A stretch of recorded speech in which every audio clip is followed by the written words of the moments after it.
5 by Sue Kay, Vaughan Jones, Monica Burles, Heather Jones, Daniel Brayshaw and Dean Russell. Published by Pearson.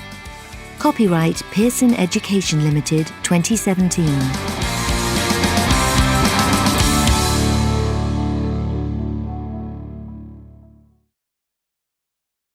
1.2 1. Tolerant, unprejudiced. 2. Stubborn, obstinate. 3. Quick-witted, sharp. 4. Disrespectful, irreverent. 5. Thoughtful, considerate. 6. Practical, down to earth. 7. Loyal, faithful. 1.3 1. Top position, dizzy heights. 2. Experience difficulties, suffer hardships. 3. Modest presence, unassuming manner. 4. Homemade goodies, home-baked treats. 5. Bring back images, conjure up memories. 6. Strength and determination, iron will. 7. Lack of height, diminutive stature. 8. Show their acceptance, nod in approval. 1.4 1. Birthday treat, 2. blot out memories. 3. Face hardships, 4. forthright manner. 5.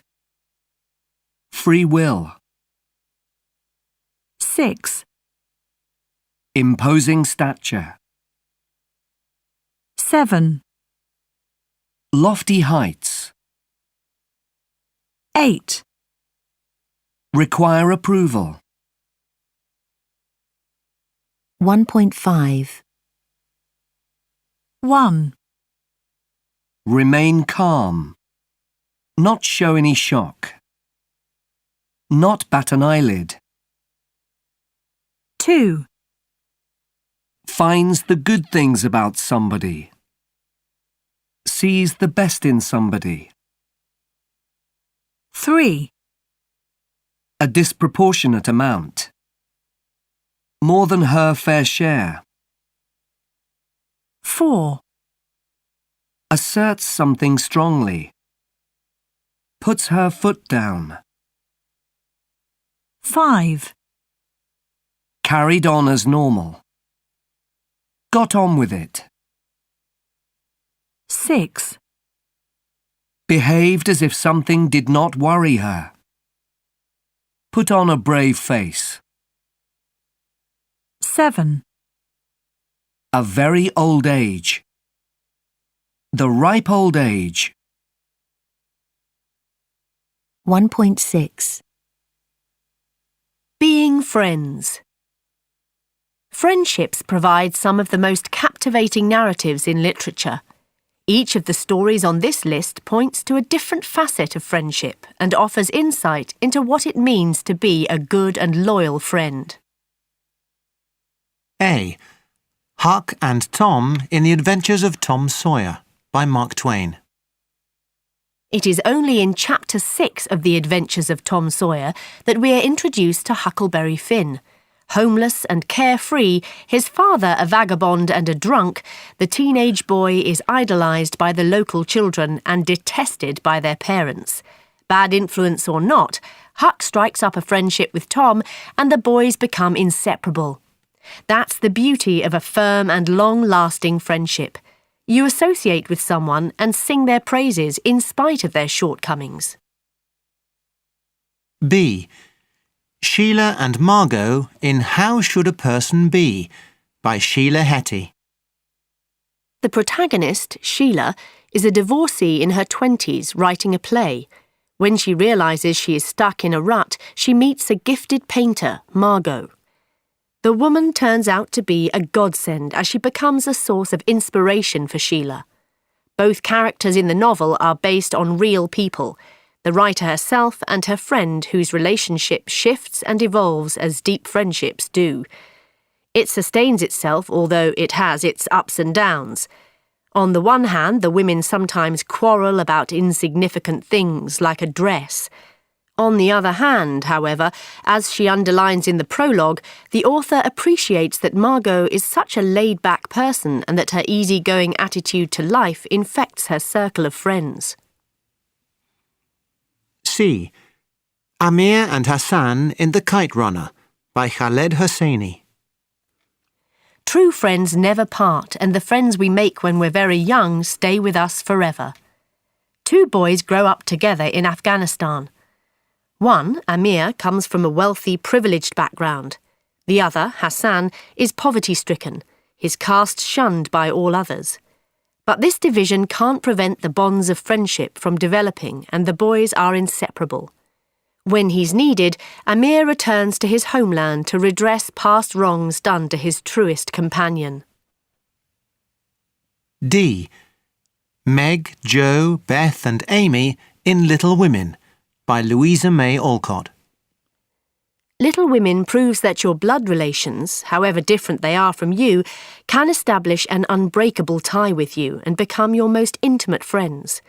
The novel is the story of a nuclear family consisting of 4 sisters aged from 12 to 16 and their mother.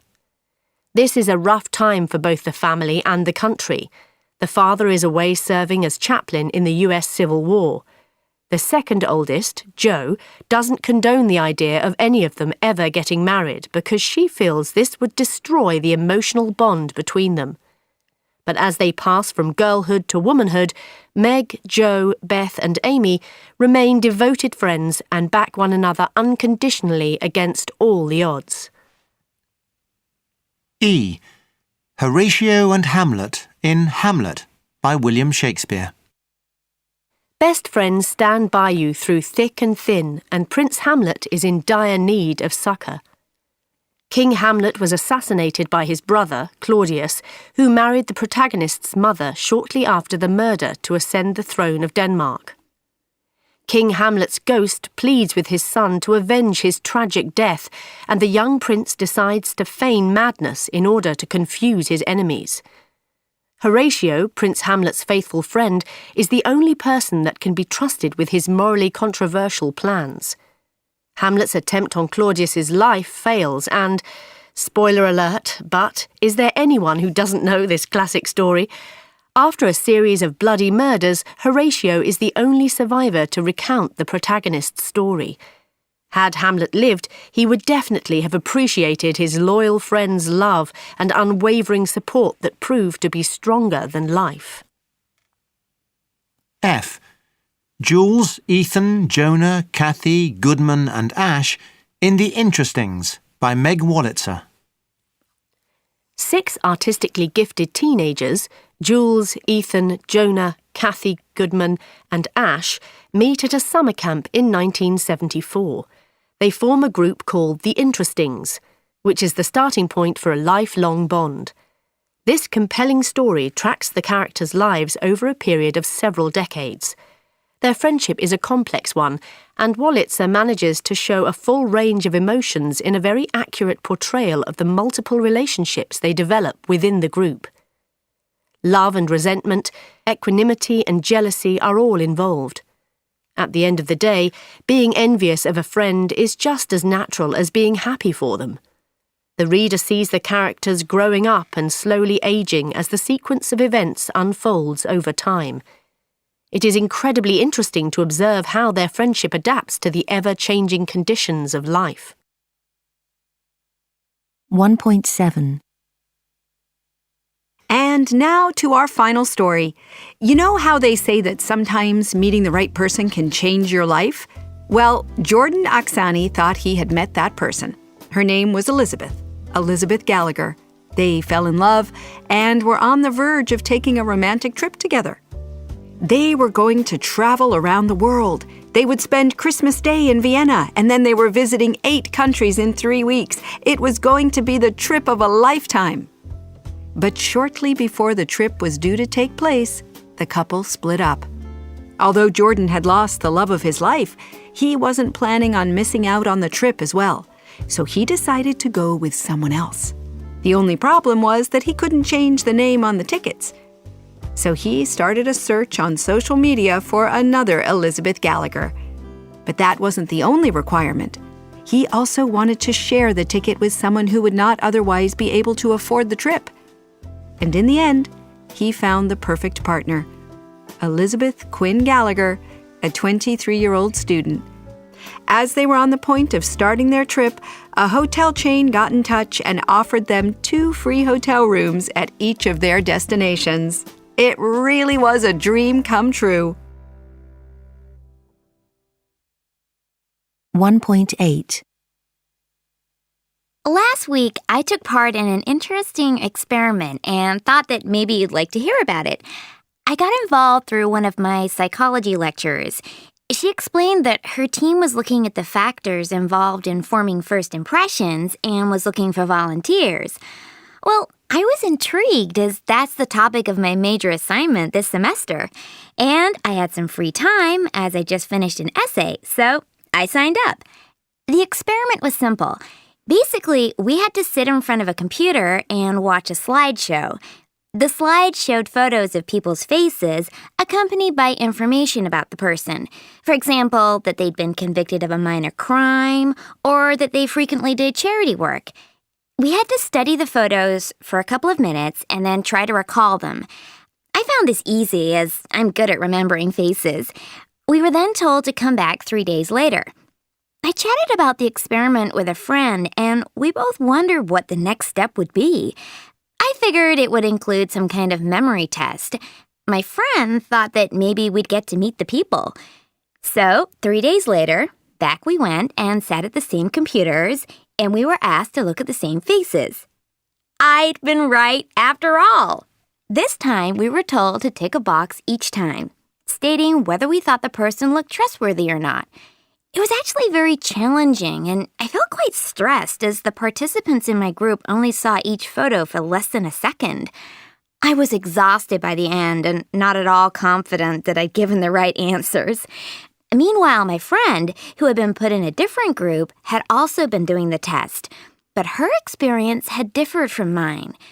Even though the collection of photos was the same, the participants in her group had been given much longer to look at the faces, remember the facts about them, and use that information to make decisions. And of course, we understood, as we talked about it later, that that was the crux of the experiment. The length of time the different groups of participants had to form their impressions, not actually the impressions themselves. Once the experiment was over, the team explained the background to the test. They described how originally they'd asked an earlier group of volunteers to look at the photos and rate the people as trustworthy or untrustworthy based on their faces and expressions. The team had then added made-up personal information to each photo. Sometimes the information coincided with the physical impression described by the original group of volunteers. For example, a person with a trustworthy face might be described as being an upstanding citizen, but sometimes it didn't, and a trustworthy face was labeled as having a criminal record. This really surprised me, as I had assumed the personal information was genuine when asked to read it. The team conducting the experiment then explained that the volunteers in my friend's group, who'd been given longer the second time they viewed the photos, had generally matched the faces to the categories based on the facts they could recall and not the people's appearance. Those of us who had only had a split second for our second viewing judged according to appearances, even if the information we'd managed to remember in that short time contradicted our judgments. I found that pretty worrying, actually. I mean, the experiment seems to confirm that when we see someone for the first time, in that first split second, our minds are already judging them, not on facts, but on a simple gut reaction. That bothers me, being judged in that way. Doesn't it bother you? 1.9. 1, Charity work. 2, Criminal record. 3, Gut reaction. 4, Minor crime. 5, Split second. 6, Upstanding citizen. 1.10. 1, Coincidence. Coincide. Coincidental. 2, Contradiction. Contradict. Contradictory. 3, Impression. Impress. Impressive. Impressionable. 4, Length. Lengthen. Elongate. Long. 5, Volunteer. Volunteer. Voluntary. 1.11. What is that? A quiz? Yeah, kind of. In class, we were talking about first impressions and how sometimes they can be right and how much you can tell just from looking at a picture. Would you like to have a go? It's kind of fun. I don't know. I mean, it's hard, isn't it? Judging from appearances. And first impressions can often be wrong. But okay, why not? So what do I need to do? First, you need to look at this photo and say what you think about the person in it. Well, she looks a bit of a mystery.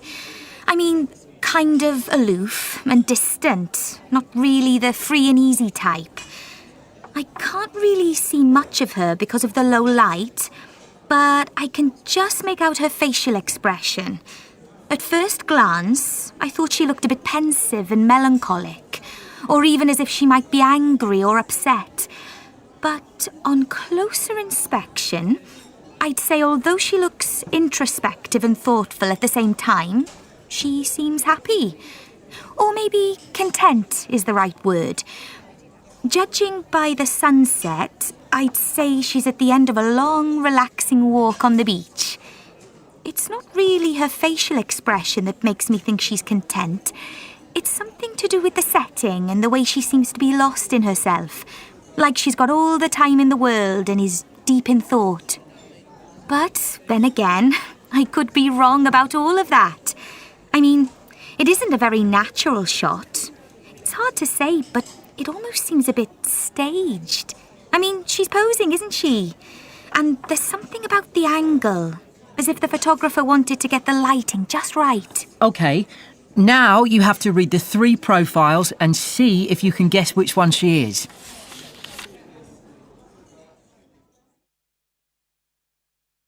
$1.12.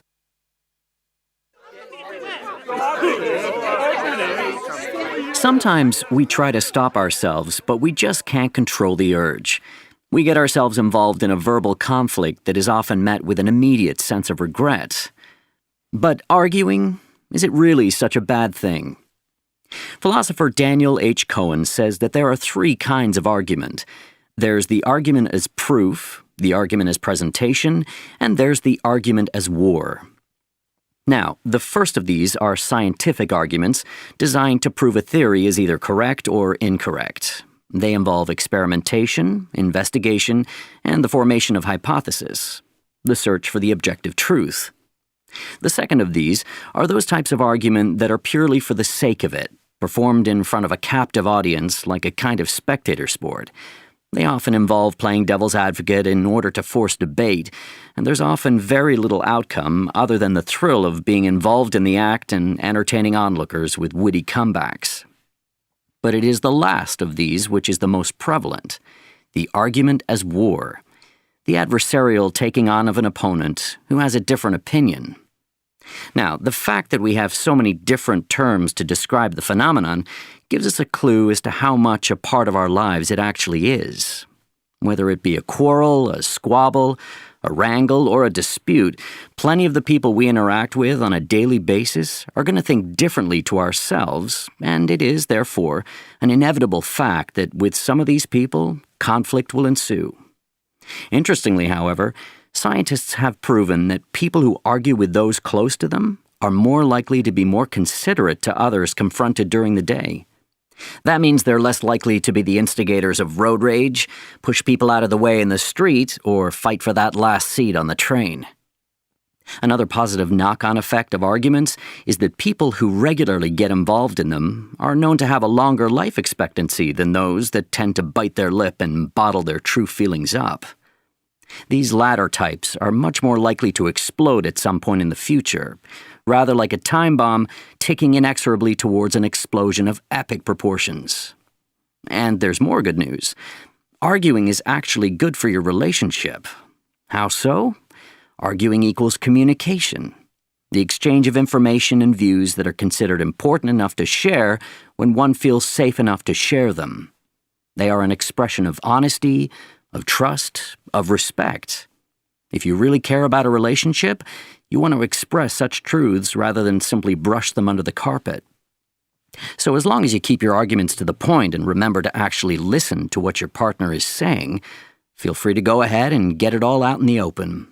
Whatever you do, though, make sure that you don't get involved in personal attacks. Then a good argument needn't be an act of war as much as one that will create a stronger bond and a healthier, longer life. 1.13 1, Situation full of problems. Minefield. 2, Overwhelmed by. Swimming in. 3, Repeat. Regurgitate. 4, Moving. Flitting. 5, Very busy. Manic. 6, A lot of advice. All the advice under the sun. 7, Reminding. Hammering. 8, Exhausted. Frazzled. 9, Covered. Plastered. 10, Upcoming. Looming. 1.14 1, Find something. Come by something. 2, Having a problem to deal with. Faced with. 3, Achieve something. Notch something up. 4, Happening before something. Leading up to something. 5, Take effect. Kick in. 6, Arrange something in a clear way. Set something out. 7, Adding something to get it to the level you want. Topping something up. 1.15.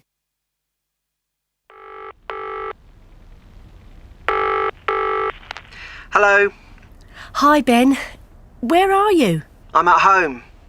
What are you doing later? I thought you might like to come out. Oh, I can't. I've got to catch up on my work. It's starting to pile up. What work? I need to brush up on my French. We've got a test, remember?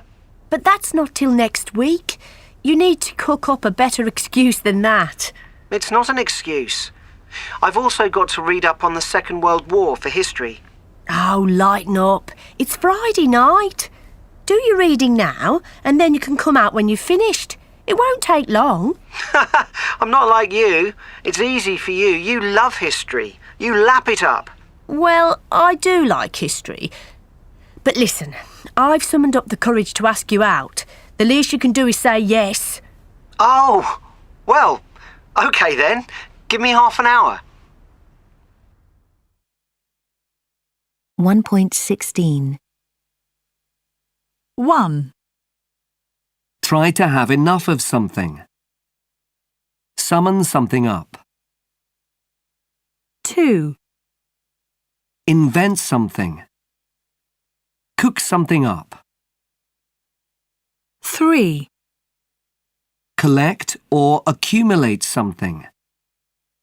Pile something up.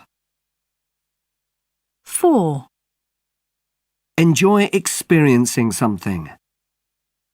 Lap something up. 5, Become less serious or upset. Lighten up.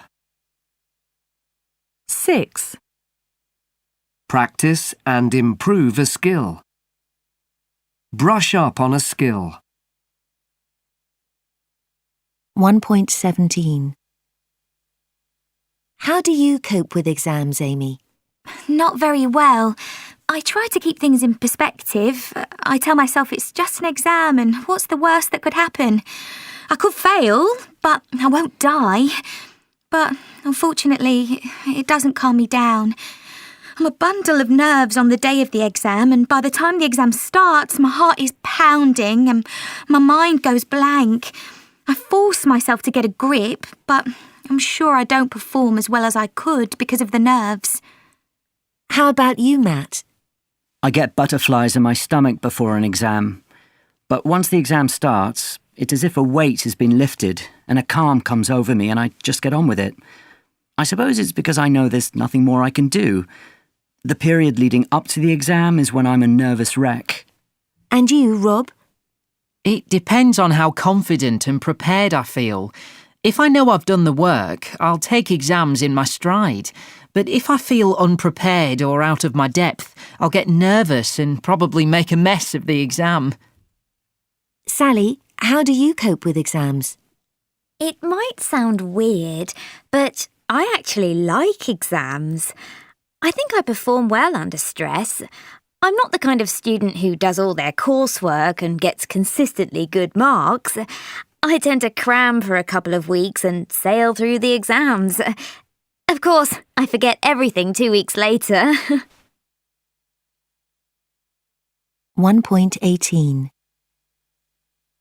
Study abroad. Take a leap into the unknown. There is no better way to break the monotony of everyday university life than choosing to study overseas. A little bit of impulse can go a long way, says James Connington. University so far has been a bit of a challenge, but one that has become familiar with repetition. Heading into my third year, I'm used to life in London, used to what is expected of me by University College London, I think, and used to justifying my exorbitant rent to my friends in different parts of the country. Life has fallen into a comfortable series of routines. I go to lectures, work part-time, write a lot of essays and muster the energy to go out when possible. In the face of all this familiarity, I have made the slightly impulsive decision to spend a term of my final and most important year studying in Germany, despite speaking absolutely no words of the language. My modules are taught in English and many Germans speak it well, but according to the ever-reliable Wikipedia, I will be unable to communicate with around 36% of the population. I'm currently in the preparation phase of this adventure, with roughly 6 weeks to go until I fly out to the former German capital, Bonn. I have many justifications for this leap into the unknown. Like the thousands of other students heading abroad from the UK this coming year, my reasons include life experience, a desire to travel, and something to stand out from the crowd on a CV. The main one, however, is simply to break up what has become routine and to experience the excitement of a new city and a new university all over again. I'm sure that many students weigh up studying abroad as a series of pros and cons, or a question of whether the grass will be greener on the other side. I would argue that students should think less about whether heading abroad is going to be better and simply view it as an unparalleled opportunity to step outside of their comfort zone. However, there are many students each year who let themselves get put off during the application stage. Of course, a lot of people simply don't want to study abroad, but for those who just get cold feet, I think a little bit of impulse can go a long way. Once you're committed to the process, dealing with the prospect of living abroad becomes substantially easier, and you actively look for the positives rather than any downsides. But there are some administrative hurdles to get through first. Logistically speaking, it's very different to previous application processes that any student might have experienced. Universities have study abroad teams, host preparation talks, and they tell you what you need to do, but it requires a lot of independent effort.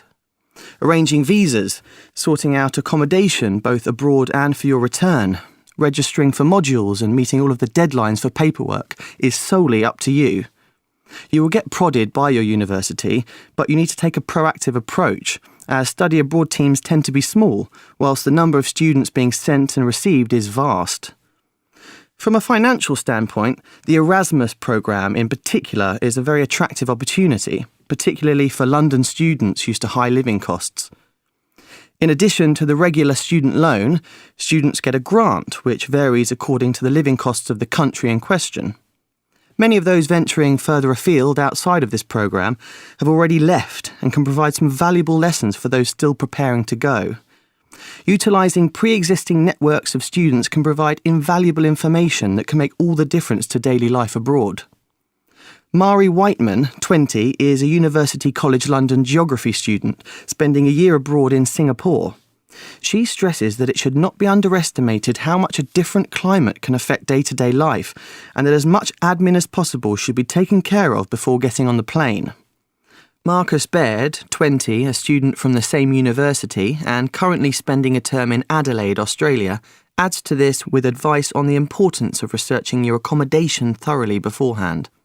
Prices can vary wildly, and it can be hard to gauge the best locations from online maps alone. Also important is to come prepared for any mishaps, which means having important documents to hand, as well as key phrases memorised if you don't speak the language. However prepared you are, studying abroad is not for everyone, and I'm yet to discover whether or not it will suit me.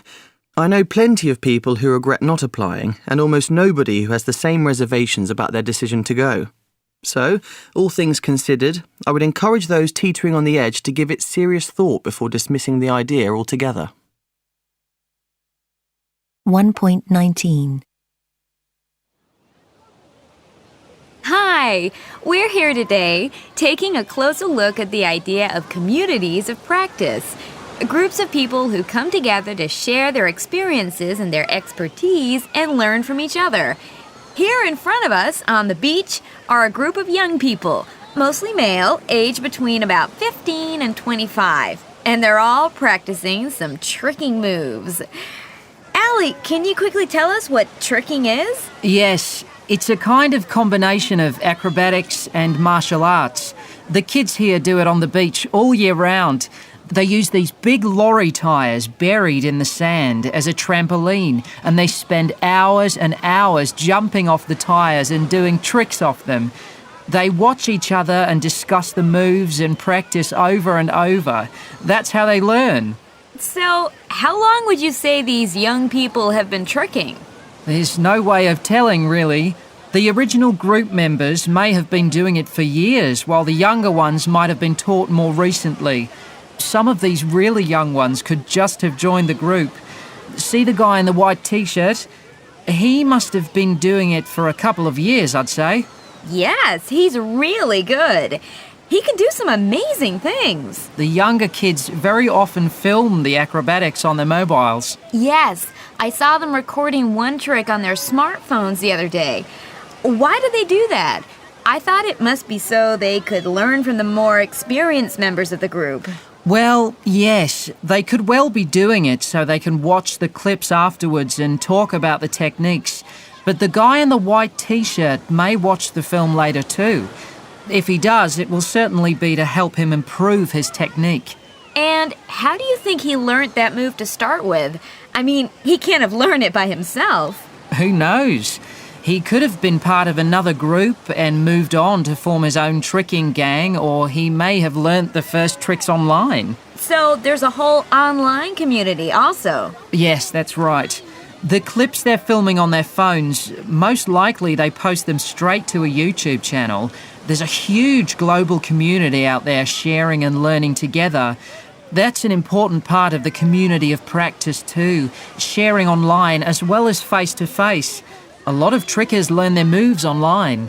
Wow, that must be so inspiring. Yeah, I think it is. But the most motivating thing is just getting it right.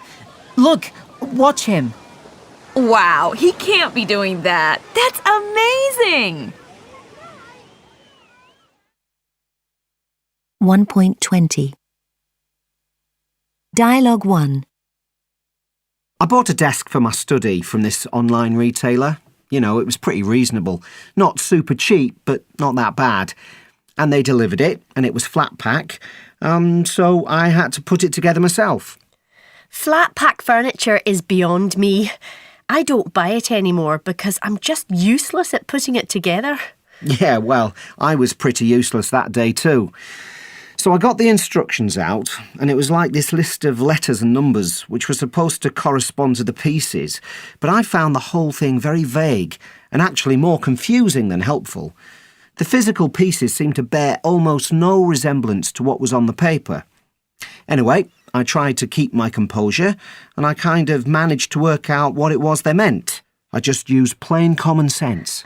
Well done, you. I find it impossible to get to grips with those kind of manuals. They're always confusing, or there's not enough information, or they're missing a page. I mean, I've been there. Yeah, and then I tried to improvise.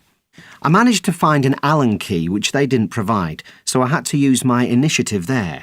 Anyway, I finally started to build this thing, got halfway through it, and got to the point where putting the whole thing together proved impossible without an extra pair of hands. What a nightmare! I would have given up there and then. Anyway, I was going to throw in the towel. Then I thought, I'm not going to let this defeat me. So I went for a quick walk round the block to clear my head, you know. And I happened to meet a neighbour and asked him for help. Dialogue 2. Have you ever consulted an online video for help with fixing something? You know, one of those how-to videos.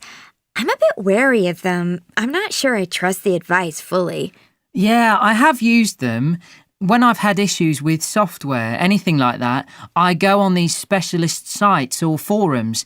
They've got detailed advice and videos there. Like the other day, I had a problem installing an update for my computer and I went online immediately and this guy sorted out the whole problem for me in no time. So it's professionals sponsored by tech companies. Otherwise, it seems odd to me. Not always. It's often ordinary people who've had similar problems or people who are technical geniuses and want to share their expertise. First you type in your problem and then loads of videos pop up with people who are a lot more technical than you or me. What they say is really easy to follow because they're like tutorials that show you how to fix problems step by step. You'd think that the videos posted by experts might be too complicated or too difficult for the average person to follow, but they're not. Right. And I guess it doesn't really matter if the videos are a bit amateurish. I mean, they're free, and you can always re-watch them if you don't get it the first time. When real experts choose to share their knowledge with everyone for free, it's really helpful. Absolutely. It's good to know help is just a few clicks away. Dialogue 3. We're having some people over on Thursday evening, if you want to join us. Nothing fancy, but you'd be welcome. Can't do Thursday, I'm afraid. Dog training classes. Dog training? I thought you were an expert. Well, I've had dogs for most of my life, and I always thought that I could train them myself, that I didn't need any help. Yes, I mean, you've had loads of experience. Well, right, but Booster is proving to be a right handful, more than I can handle. I mean, I've had problematic dogs before that would try to run away or whatever, but I was never worried they would try and attack someone. To be frank, Booster is so aggressive it scares me, especially when he meets people he doesn't know. It's a nightmare just going for a walk with him. He's totally unpredictable. And if you can't pull him into line, that's saying something. Well, I've tried everything, but to no avail. I've had to swallow my pride and start with a dog trainer. Not individual lessons, mind you. I was advised to enrol in a class with other dogs and their owners. And actually, it's proved very reassuring to be with others who share the same concerns as you. They all have problem dogs, so we're all in the same boat, if you know what I mean. Well, I do, yes. And I guess if you had individual lessons, I mean, he might be obedient in class, but when you get down the park, he might start misbehaving again. This way he gets acclimatised to other people and other dogs. Exactly. The whole experience has been very positive so far. As I said, it's good to feel part of a group who are going through the same experiences as you, to feel an affinity with them. Together, you can learn better, I think. Well, I'm sure Booster would agree. Yes, he probably would. 1.21. 1, Be in the same boat. 2, Share their expertise. 3, Clear my head. 4, Use your initiative. 5, Keep your composure. 6, Feel an affinity with. 7, Use common sense. 8, Share the same concerns. 1.22.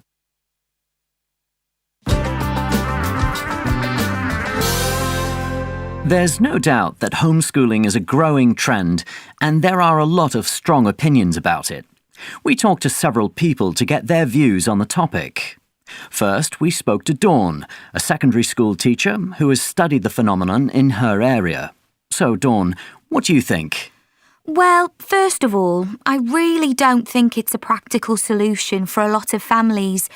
Take a family where both parents are working and can't afford to pay for expensive private tutors. They don't have time to dedicate to schooling their children. So for them, school is the only option. And you know, there are a lot of things that schools offer that homeschooling can't. A case in point is the question of socialisation. You know, kids getting to spend time with other kids. It's a really important aspect of school, and it often gets undervalued. Thank you, Dawn. My pleasure. We also asked a homeschooler, 16-year-old Scott, what he thought about people who said that homeschooled kids don't learn how to socialise as much as other kids. I'm sorry, but I think they're wrong. In my case, I spend a lot of time with other homeschooled kids doing projects together at each other's houses. Kids who go to school, OK, they're together in class for hours every day, but are they socialising? No. Look at my cousin Rob. He's at school from 8:30 till 4. When he gets home, he has to do his homework. That takes another couple of hours, and so he's hardly got any time to see his friends or to dedicate to the things he's really interested in. And what are the things you're interested in? Can you give us an example? Sure. One of the most notable examples I can think of was when I was 12. I wanted to build my own computer. I became completely obsessed with it and spent all day, every day, just finding out stuff. For instance, getting the right parts and the best prices and learning to put it all together. I was very proud of the final product, and I think it's a prime example of the kind of thing you have time to do when you're homeschooled. If I'd been going to school, well, I guess I'd have given up. There just wouldn't have been enough time to pursue the project. Thanks for speaking to us, Scott. Well, that's been our report on homeschooling. On our next edition, we'll be talking about 1.23 Dialogue 1. Anne! Haven't seen you for ages. I've been on back-to-back business trips for the last few months, just drawing breath now. Well, you've got my sympathies.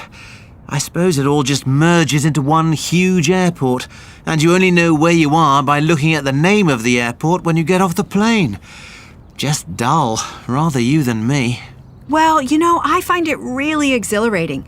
I'm in international education, so I work with schools in different countries. It arouses all my do-gooding instincts. I feel I really am making a difference to people's lives and helping them achieve to the very best of their abilities. That must be rewarding. It's incredibly rewarding, and I'd never get that from an office job at home.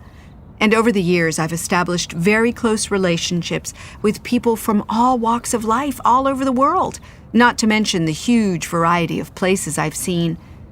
No, traveling as I do is amazing. When I think how all these people and places have enriched my life, I feel very fortunate. Yes, I can see that it suits you, but I think I'll keep travel for my holidays. Dialogue 2. Have you thought about your gap year? Yes, I'm seriously considering going to North and South America and travelling.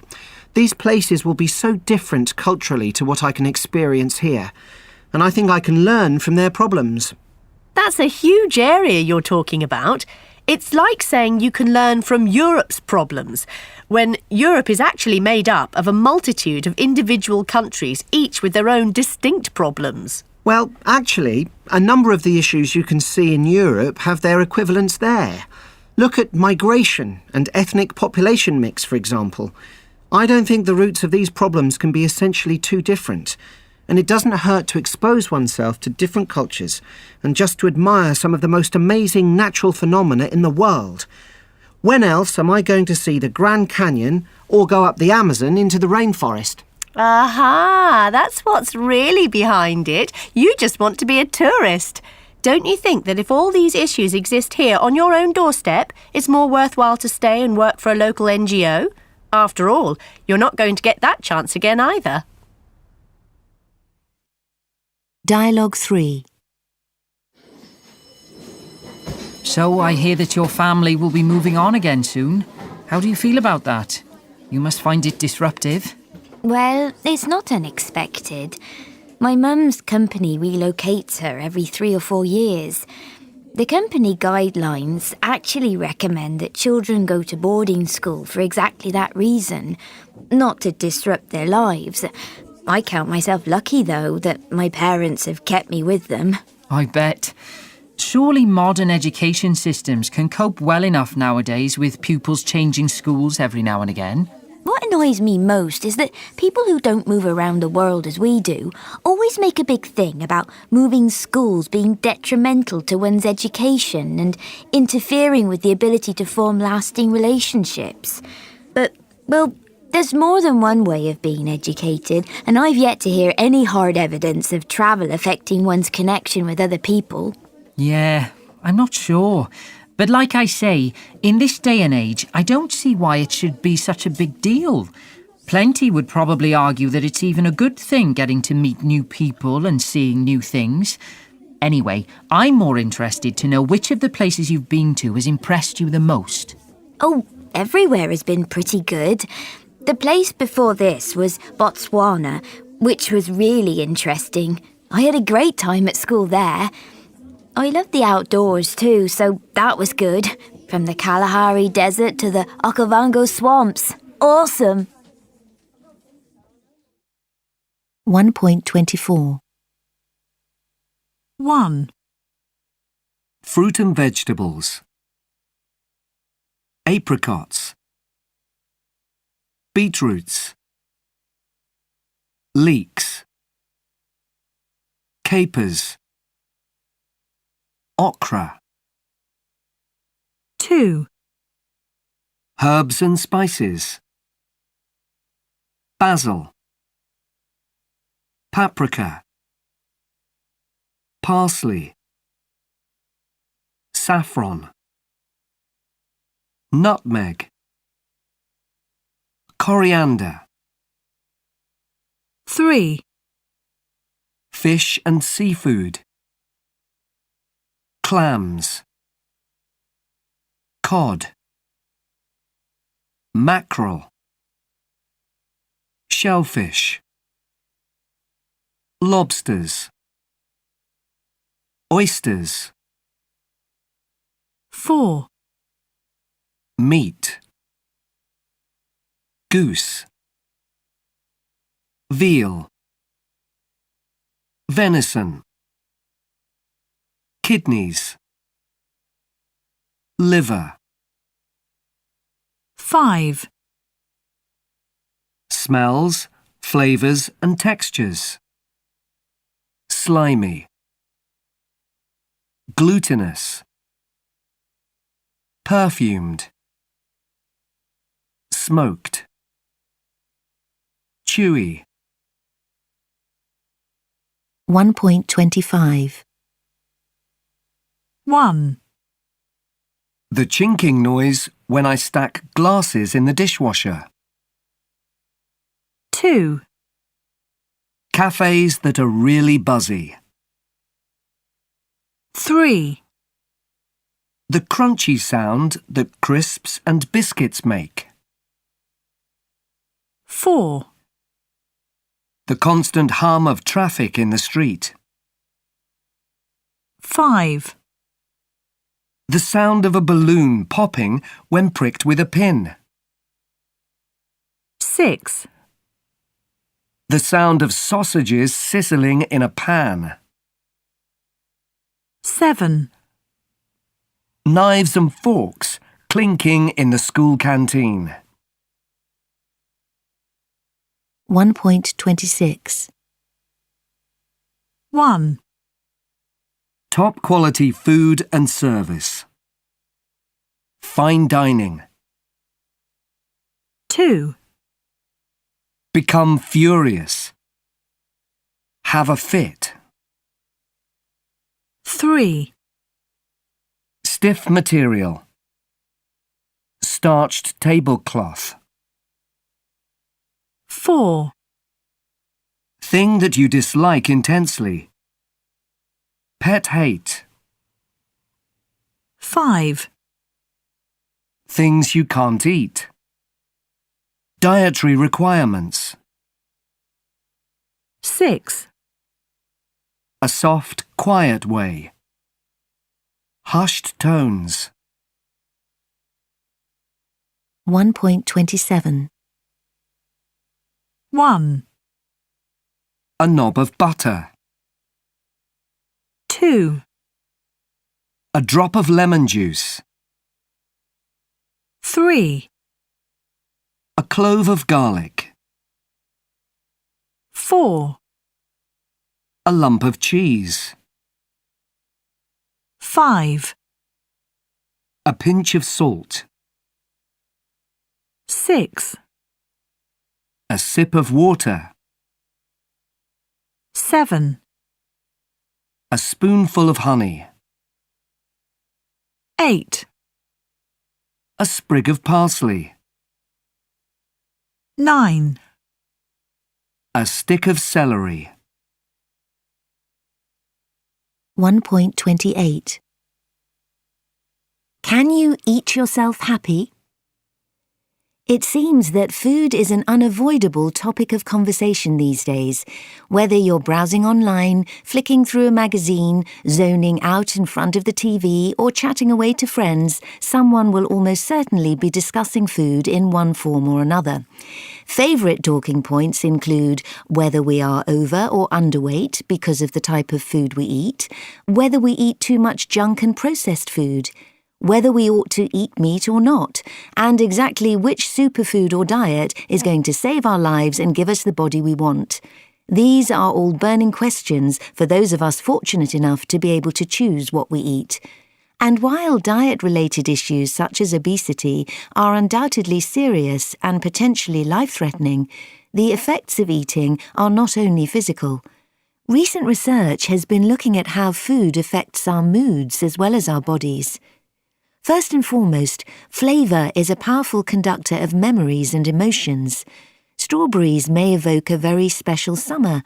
A birthday cake may conjure a childlike wonder. In Proust's Remembrance of Things Past, for example, the narrator depicts the powerful joy that a tea-soaked Madeleine awakes in him when he is dispirited after a dreary day with the prospect of a depressing morrow. It isn't so much that the sweet cake tastes lovely, but that it transports him to his innocent youth, when his aunt in the country would feed him the very same treat on Sunday mornings.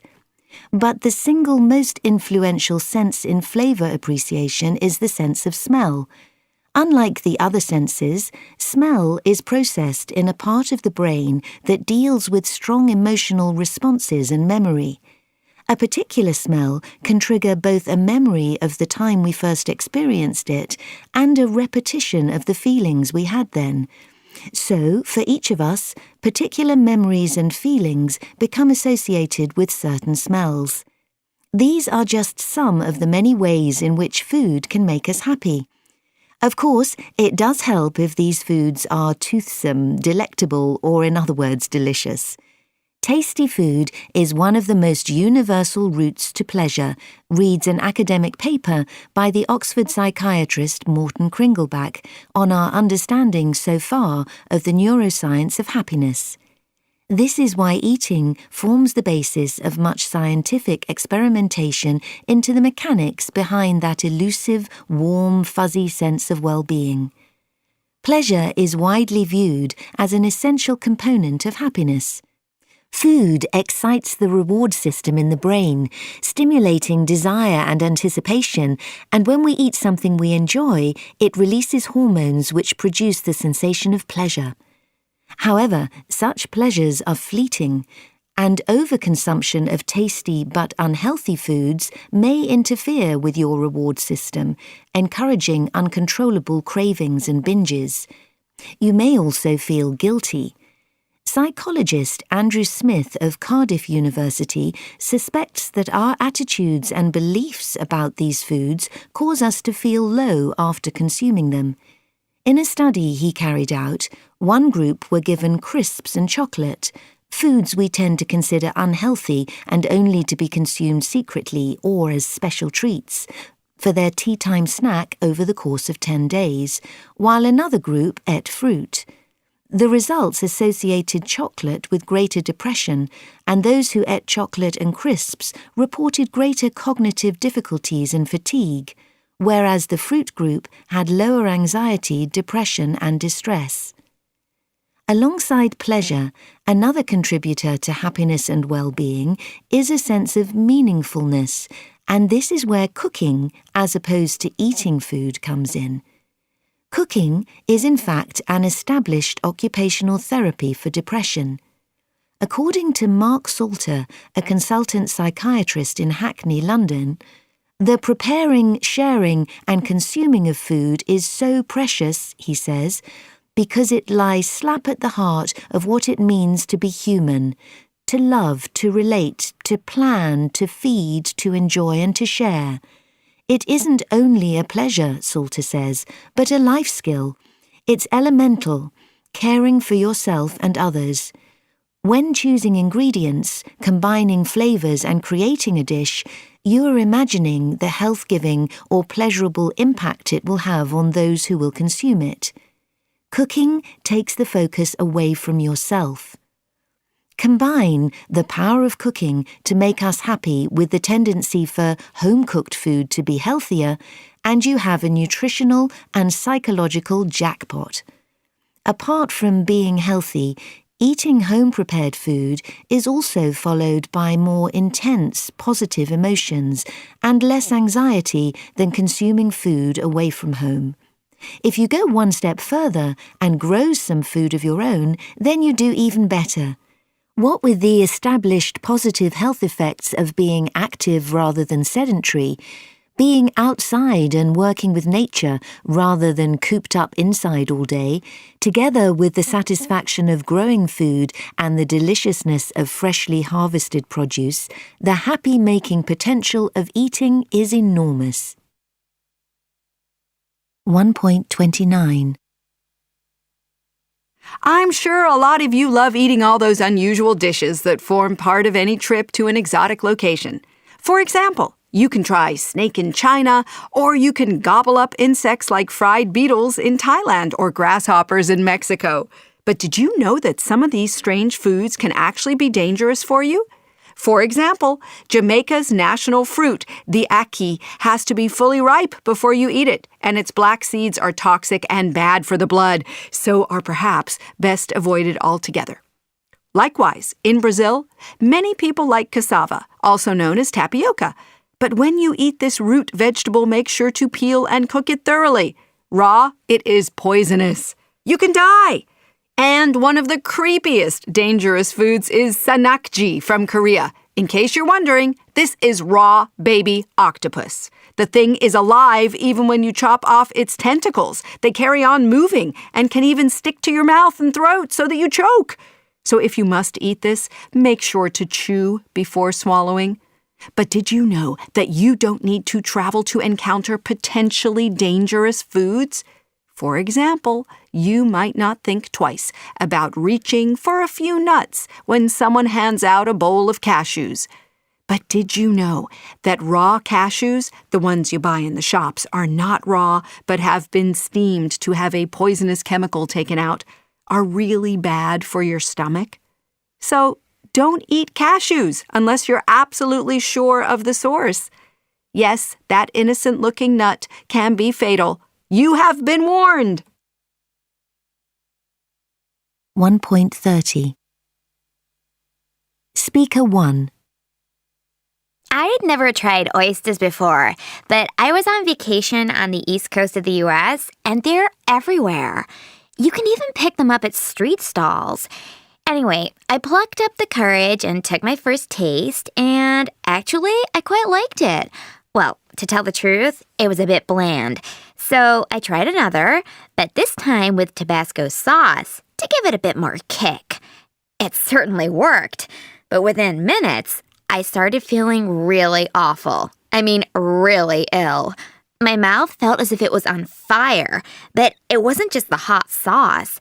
I think those oysters were probably off or old. Anyway, it was enough to put me off oysters forever. And I'll certainly think twice before eating street food again. Speaker 2 I'm Mexican, so, I was brought up on tacos. Now I'm living in the UK, and it's hard to find them, at least decent ones. But the other day, a friend recommended this takeaway place. I had a feeling ahead of time that it wouldn't be any good, but they still managed to disappoint. The tacos were downright unpleasant. The corn tortillas weren't fresh, and the salsa was all sweet and sticky like tomato ketchup. And worst of all, it wasn't spicy at all. Plus, the meat seemed to be old. It was all stringy and tasted weird. I picked at them for a while, but they were so bad I couldn't finish them. It made me realize how difficult it is to recreate the true flavors of our cuisine abroad. It's down to the scarcity of authentic ingredients, I guess. This was more like Tex-Mex cuisine, really. It was pretty painful when the bill came and I had to pay up.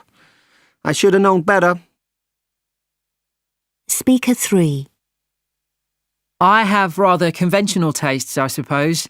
I'm not ashamed to admit that burgers are my favourite takeaway food, and I'm not fussy about where I go either. I'll eat any kind of burger. But, you know, it costs a fortune to dine out all the time, so I thought I'd have a go at preparing some burgers for me and my mates at home. Well, it was an absolute disaster. You'd think it would be a fairly simple thing, but I managed to mess it up completely. The burgers were tough, the onions burnt, and the bread rolls were stale, so we ended up having to throw the whole lot out. I was really disappointed. I think I'll go back to eating out in future. Speaker 4. They say it's going out of fashion, but I still love fish and chips. It's a uniquely British dining experience. There's nothing like it when you can't be bothered to cook and you want something quick. Trouble is, some places are good, the fish is tasty and the chips are crispy, but in other places, everything is really greasy and soggy. The other day, I went to my local chippy to get a takeaway, and I found that the place had changed hands. I ordered my usual anyway, but it just wasn't the same. I think they must have used old oil or something because everything was really stodgy and tasted horrible. It's disappointing when you're imagining one taste and you get another one, which is nowhere near as nice. But I guess even the best places end up going downhill sometimes. Speaker 5. There's this really nice stall where we go to get crepes, but it's so popular, you usually have to line up right around the corner. Even so, people carry on going. I regularly go there with my friends. We really like the sweet ones with cream, melted chocolate, banana, and so on. Anyway, trouble is, I'm on this diet now, so I'm cutting back on sugar, and I wanted a savory one with just low-fat cheese and fresh spinach. And I asked for mine to be made without butter, and the guy who makes them went nuts and was really rude about it. He said he couldn't do it with that number of people waiting. I was shocked. It wasn't so much to ask, especially as we're always there. 1.31. 1. Prepared with a lot of oil.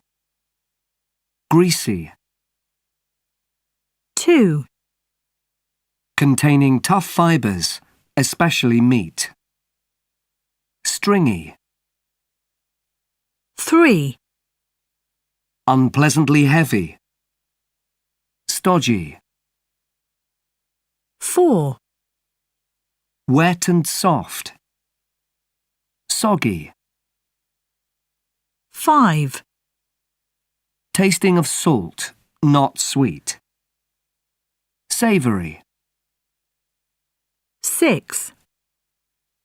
Tasteless. Bland. 7.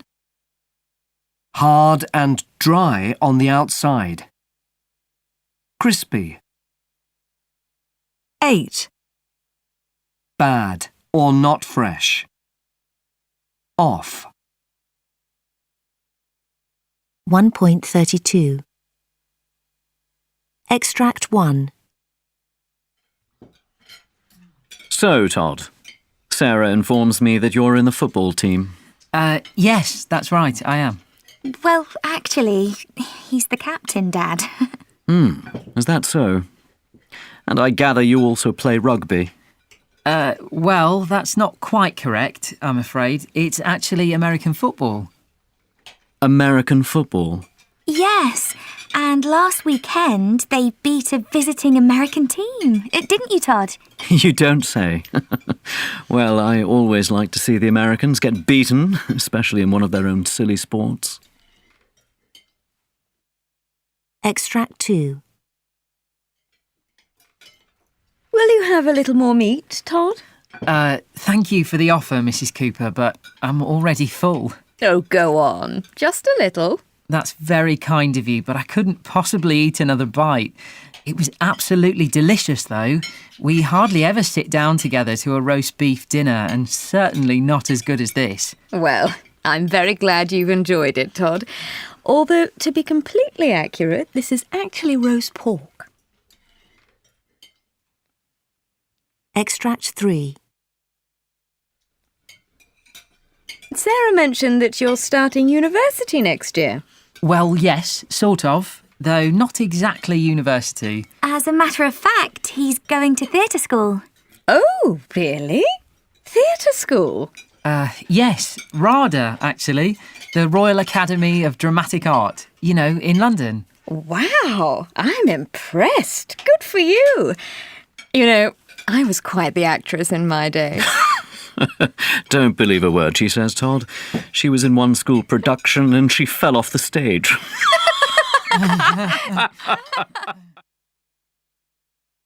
1.33 Speaker 1. When I left college, I got an office job and now I'm pretty much sitting at a desk all day. So I joined a local gym and began to feel much fitter, but I started to get bored of the routine. Then I heard about the Free Swimming Society that encourages people to get back to the joy of swimming under an open sky, as they say. Well, I grew up in a village and as kids we used to swim in the local river, so I decided to join. And now I'm a regular wild swimmer. Swimming is fantastic exercise, but the best thing is connecting with nature again. It makes you feel so energised and joyful. Speaker 2. I've always been a sporty person and I'm quite attracted to extreme sports. I'd done traditional parachute jumping, but I felt I wanted to push myself and try something that was potentially more risky. So I decided to move on to skydiving. That's when you go into freefall before opening the parachute. The first time was probably the most nerve-wracking experience I've ever had. We went up to 10,000 feet before the instructor opened the plane door, but then it felt so good in freefall. I enjoyed it so much I started training for my licence. It's expensive, but it's worth every penny for the sheer exhilaration. It's the ultimate high. Everyone should try it. Speaker 3. When I was growing up, girls weren't expected to play football, but I used to kick a ball around with my brothers and I fell in love with the game. They inspired me to join the school team. Being a young female footballer was tough and I got lots of sarcastic comments from the boys. It was the 2012 Olympic Games in London that really altered people's preconceptions about women's football. Before, I never told people I was a footballer. Now, I love saying it. Playing football professionally involves sacrifice, but you can't imagine how great you feel when you've played really well and you win. I'd encourage more girls to believe football is something for them to enjoy. Speaker 4. I decided to take up running to get fit, and I enjoyed it. But if you're just running for the sake of it, it's easy to get discouraged and give up. I felt having a goal to work towards would help, so I decided I would run the London Marathon and fundraise for charity. I got a charity place for a children's organisation, and that encouraged me to continue my training, even when the weather was awful.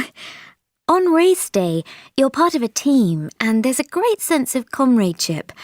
What's truly rewarding when you run for charity is knowing you're helping real people and changing lives. Now, I'm training for my 4th marathon. Speaker 5. When I was 16, I developed back problems, which meant I couldn't take part in sports or physical activities at school, and I started to feel quite depressed. The physiotherapist recommended taking up yoga classes to help strengthen my back muscles. With a good teacher, yoga is a safe way to increase physical activity, and doing it regularly helps you get in tune with your body and develop your physical strength. But it doesn't just boost your physical well-being. When I started, I just wanted to get stronger, but actually, it's helped me to learn more about myself and my feelings, and as a result, I've achieved a much more positive outlook on life. It changed my life. 2.1 1. Idea or notion. Brainchild. 2. Faithful followers. Fan base.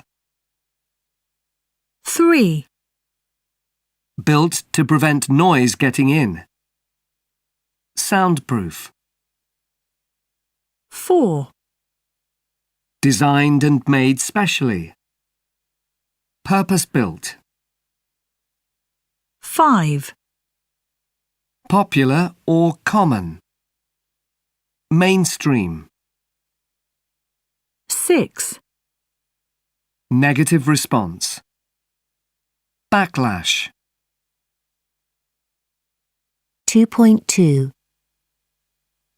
success, Come into prominence. Herald the arrival of something. Remain in the ascendancy. The predominant choice. Enjoy a resurgence. failure, A commercial flop. Fall by the wayside. Start to decline. Give way to something. The downturn in something. 2.3. Ascendant. Ascendancy. Aware. Awareness. Popular. Popularity. Portable. Portability. Predominant. Predominance. Prominent. Prominence. Resurgent. Resurgence. 2.4. Abundant. Abundance. Affluent. Affluence. Authentic. Authenticity. Careless. Carelessness. Consistent. Consistency. Diligent. Diligence. Effective. Effectiveness. Private. Privacy. Reluctant. Reluctance. Simple. Simplicity. 2.5. the role of technology in sport, Text A. If you've ever seen old images of a sporting event, for example a tennis match from the 1920s, you've probably noticed how different the game is from its modern counterpart. The gear and outfits look impossibly old-fashioned.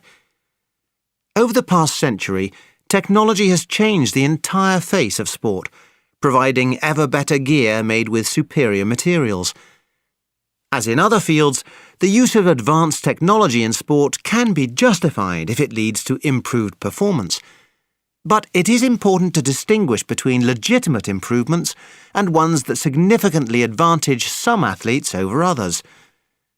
Every time the Summer Olympics comes around, so does the debate about where to draw the line. Nevertheless, we have to accept that the technology companies are part of the manifestation of human ingenuity in sport, and that their importance will increase. Despite the ongoing debate, it is certain that athletes will continue to utilize advances in sports technology to enhance and better their performance. Text B. The use of technology in sport isn't new. There has been a steady evolution of even seemingly mundane sports equipment for decades. You need only look at the huge strides made in shoe technology, with better, lighter materials helping to improve performance.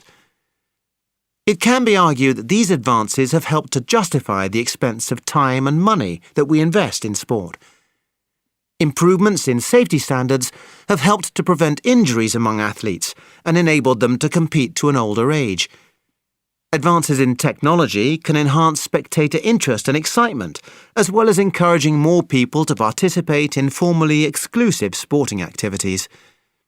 In extreme cases, however, some players fear that introducing new technology might actually alter the ideal body type for a sport. We must understand how a particular technology affects performance. There's a fine balance between simply enhancing an athlete's fitness and technique and completely eliminating the human factor in competition.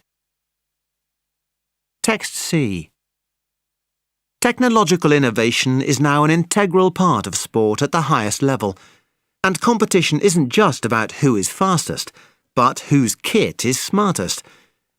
Given how much money rides on success today, it's little wonder that athletes are keen to capitalise on technological advances to help them win.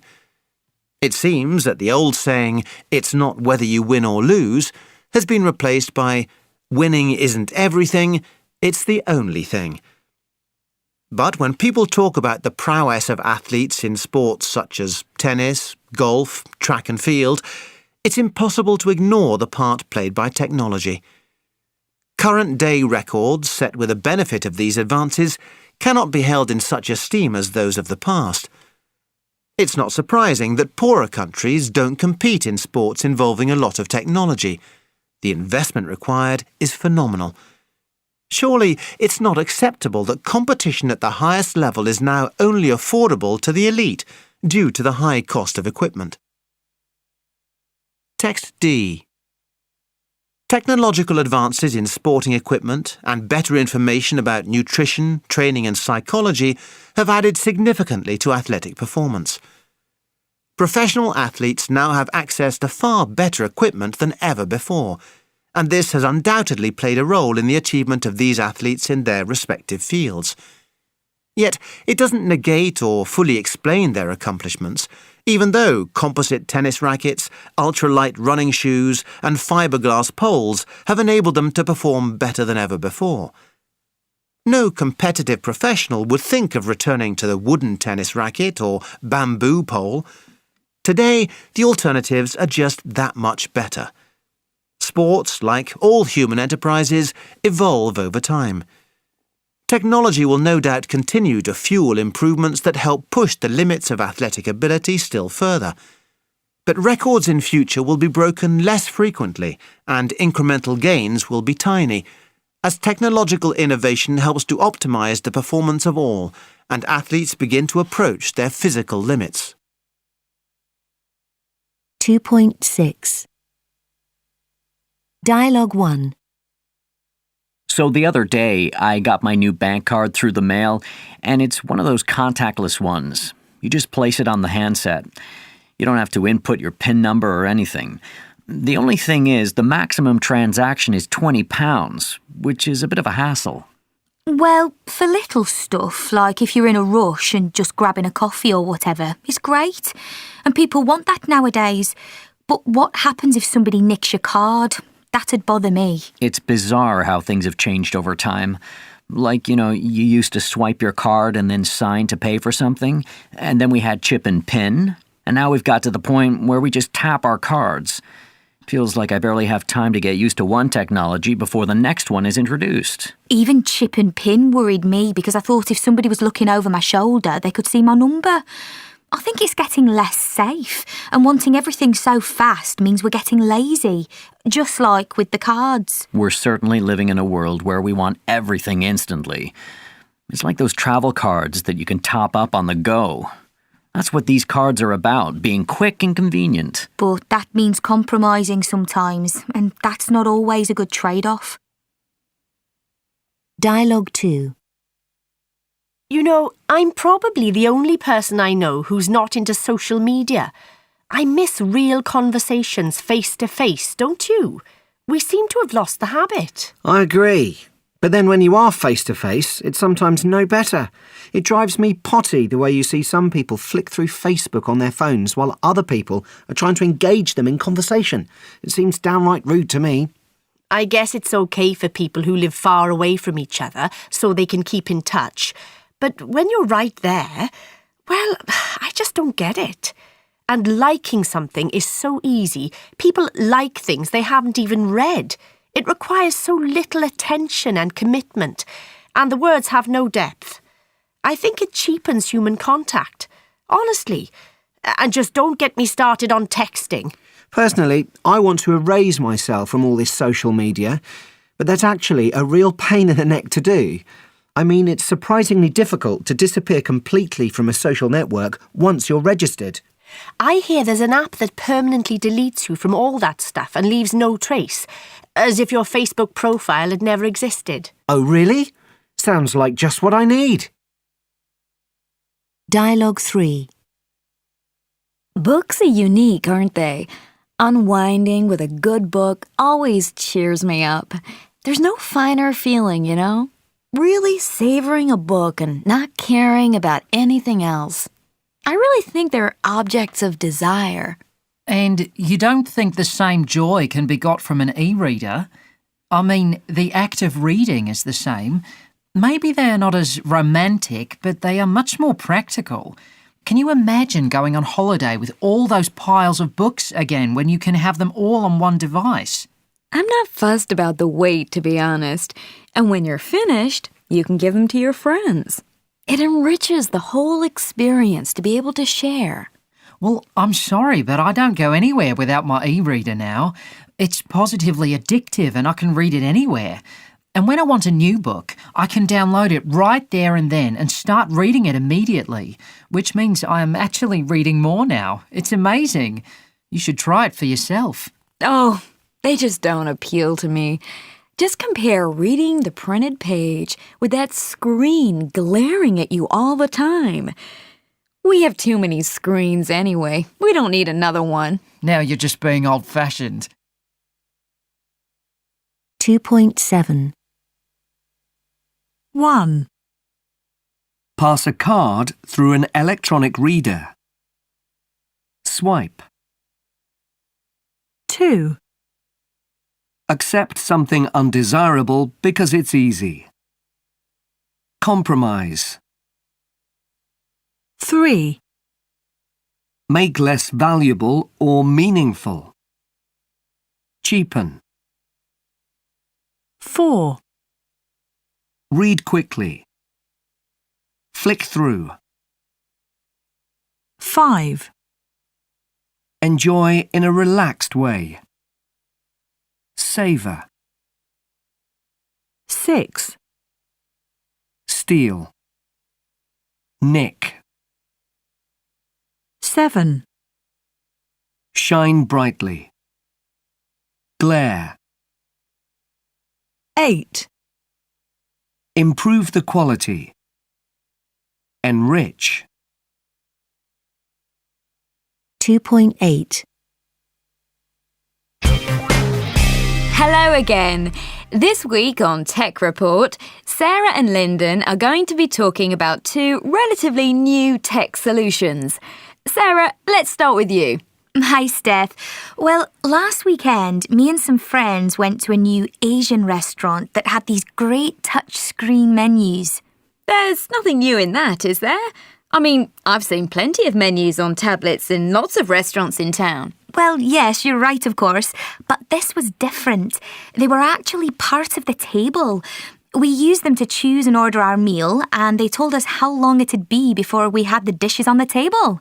I worry about the touch screens being in contact with food.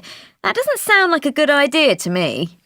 You've got a point, though they seemed pretty well protected to me, and they made the whole ordering process so much quicker.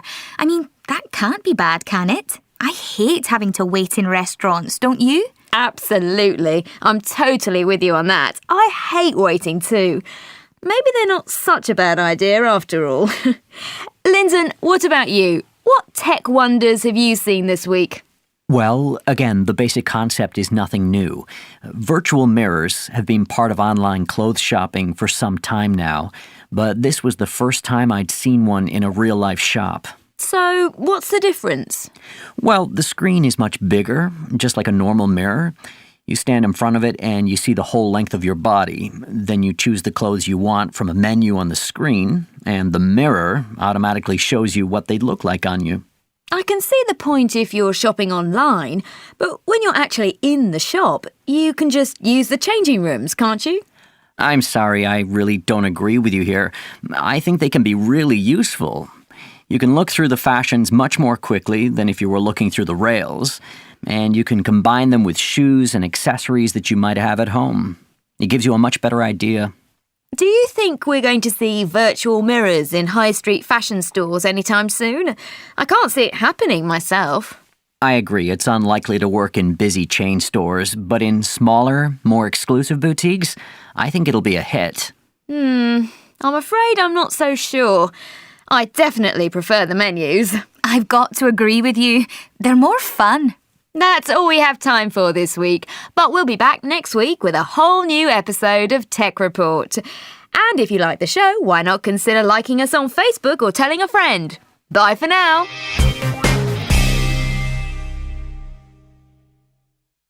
(2.9) Dialogue 1. Don't let me forget to do my online check-in before I leave tomorrow. Well, leave plenty of time. I always find those web pages a nightmare to navigate, and it takes me ages. Click here, fill here, read this regulation, tick the box down there. I get so worried as well about getting something wrong. It's not easy, is it? They tend to put way too much information on any one page, and there's all this other stuff being offered too. Pages and pages of car hire, hotels for rent, travel insurance. It's just an attempt at ripping you off. Oh, I'm not so sure. While it is probably another form of income for the airline, personally I never travel without insurance. It's best to be safe than sorry, I always say. And it can be a hassle to try and sort it out with another company on another website. I reckon plenty of people find the car hire and accommodation services pretty handy too. Well, I think it's just a scam. And it just adds to the pain of the whole experience. Dialogue 2. Have you tried that music website yet I was talking about? It's awesome. They've got so much stuff on there and you can listen to a new album within seconds. No, I must admit I haven't. I don't see the big deal, to be honest. That's because you haven't tried it. Really, I'm discovering new bands all the time. You can read their bios, access their whole discographies. But what's got me hooked is this feature which points you in the direction of lots of bands similar to those that you like. Call me a technophobe if you like, but I prefer something physical when I buy something, like a CD or a record. In fact, vinyl's making a big comeback. It has more soul and warmth than digital music. Plus, for me, it's more ritualistic. Going to the shop, choosing carefully, then going home and listening to it while studying the album art. It's all part of the music buying experience. Besides, you hear those stories about the bands never seeing any of the money, which really should be against the law. Dialogue 3. Remember I told you about that online course I'm doing? Well, it's not going well. Really? Why? You were so looking forward to it a few weeks back. You wouldn't recommend it then? No, I would. Don't get me wrong, I'm learning loads. I know the administration have their roles to fulfill and everybody else seems to be happy, but I've never done a course like this before, and the way things work just leave me all a bit confused. Even the home page is like a maze to me. I probably should have done a bit more research before I started. It'll be fine. I'm sure it'll get easier. You've only just started after all. And besides, what other options do you have? You could write to administration for assistance, or contact one of the other students and ask them for some help, I suppose. I suspect they'll only give you the same advice as me, though. Dropping out's not a good option, as I'm sure you won't get your money back. I say just keep your head down and do the best you can. 2.10. 1. Compensated for something. Made up for something. 2. Persevered. Pressed on. 3. Defend somebody. Something. Stand up for somebody. Something. 4. Employed. Taken on. 5. Worked very hard. Slaved away. 6, Successfully become involved in something. Break into something. 7, Having too much work. Being snowed under. 8, Telling somebody what to do. Ordering somebody around. 2.11. 1, Start at the bottom of a company. Get on the first rung of the ladder. 2, Ruin an opportunity I have. Scupper my chances. 3, Pretend you are happy. Put on a brave face. 4, Make a fast and eager start in your career. Jumpstart your career. 5, Be brave enough to do something. Have the guts to do something. 6, Monitor somebody. Something. Keep tabs on somebody. Something. 7, Get my first opportunity to work somewhere. Get my foot in the door. 8, Start doing something successfully and without delay. Hit the ground running. 2.12. 1, Make yourself indispensable. 2, Work overtime. 3, Have a permanent contract. 4, Hands-on experience.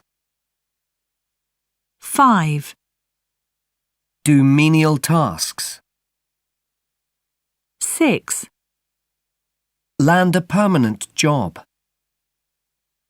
7, Do an unpaid internship.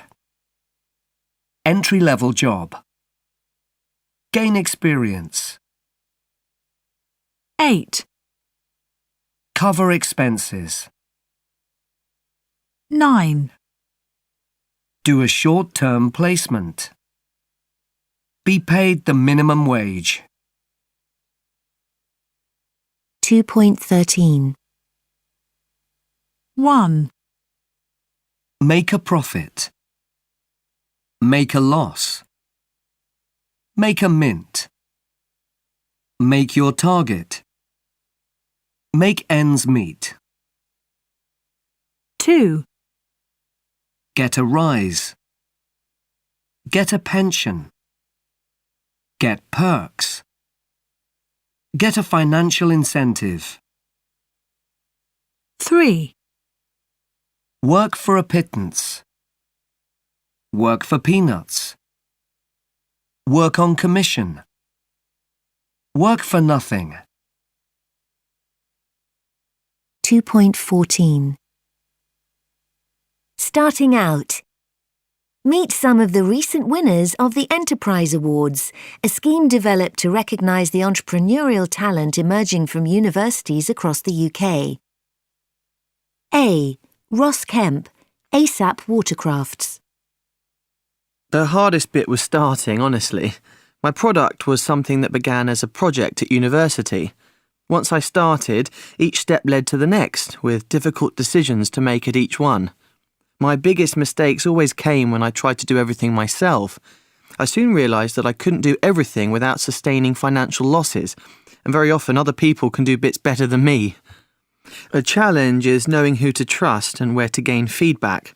I talk through decisions with lots of different people to gauge their opinions, but in the end, big choices, like whether to give away 50% of my business, come down to following my heart and gut instinct. I've got a poster above my desk which says, "Work hard and be nice to people." I try to live by this. My success has been simply through taking opportunities when they came my way, being tenacious and saying yes. I try to look for positives in everything, even when things are really tough. However, I would urge entrepreneurs to hold on to their day jobs as long as possible while building a new business. If you can continue your day job until the business you have founded generates enough cash to pay your wage, this is the best scenario. B. Rowena Simmons, Black and White Boutique. I studied art textiles at secondary school. After I finished, I had an assortment of embroidery threads, charms and other arts and crafts supplies left over. I enjoyed playing around with them and was curious to know if they could be made into something saleable. I decided to try my luck and posted images of my handcrafted bracelets on Facebook. Much to my surprise, my schoolmates enthused about them immediately and started asking where they could buy them. Having realised the potential of homemade items, my boyfriend and I set out to establish an online store. My intention wasn't to build a brand, nor was it to become as prosperous as we have. In fact, it was simply a passion I had for creating things, which ended up giving me a flying start to a career as an entrepreneur. Our initial investment amounted to £200, which went on purchasing 15 different products to sell on our website. The other jewellery we offered was all my handiwork. I remember receiving our first order for £21 from a customer in Spain shortly after our opening promotion, which made the whole thing thrilling. All of a sudden, I realised how straightforward it was to access international markets through the internet. I reckon patience is definitely the key. It is, however, worth noting that while there are many positives to owning and managing your own business, it isn't child's play, and it doesn't come without its restless nights and pressured days. You must be eager to develop your products and prepare for fluctuations in the revenue you receive. With a lot of effort and perseverance and a dose of good luck, you will eventually see a return, though. C. Rye Morgan, Please Cycle exercise app. I guess recruitment has been one of our biggest challenges.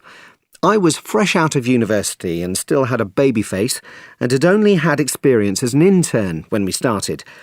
I think trying to recruit exceptional talent in what is already a hyper-competitive space in terms of the tech industry has proven interesting and probably one of the bigger difficulties. Trying to bring in experienced individuals who are maybe a decade older than I was at the time has been quite a tricky task. It's one that's got better over time, but having never run a business before, it's been hard doing the interview process and actually sitting down and quizzing people to recruit really good talent. And it's about getting not just the right professional match, but the right personal match. So linking them in with your culture is sometimes more important than their competence. If there's a guy that's a little bit better in terms of his CV versus the girl that you have a great rapport with and who matches the company culture, I'd say go for the girl over the guy, because in the long term, rapport and fitting in with the culture are more important. 2.15.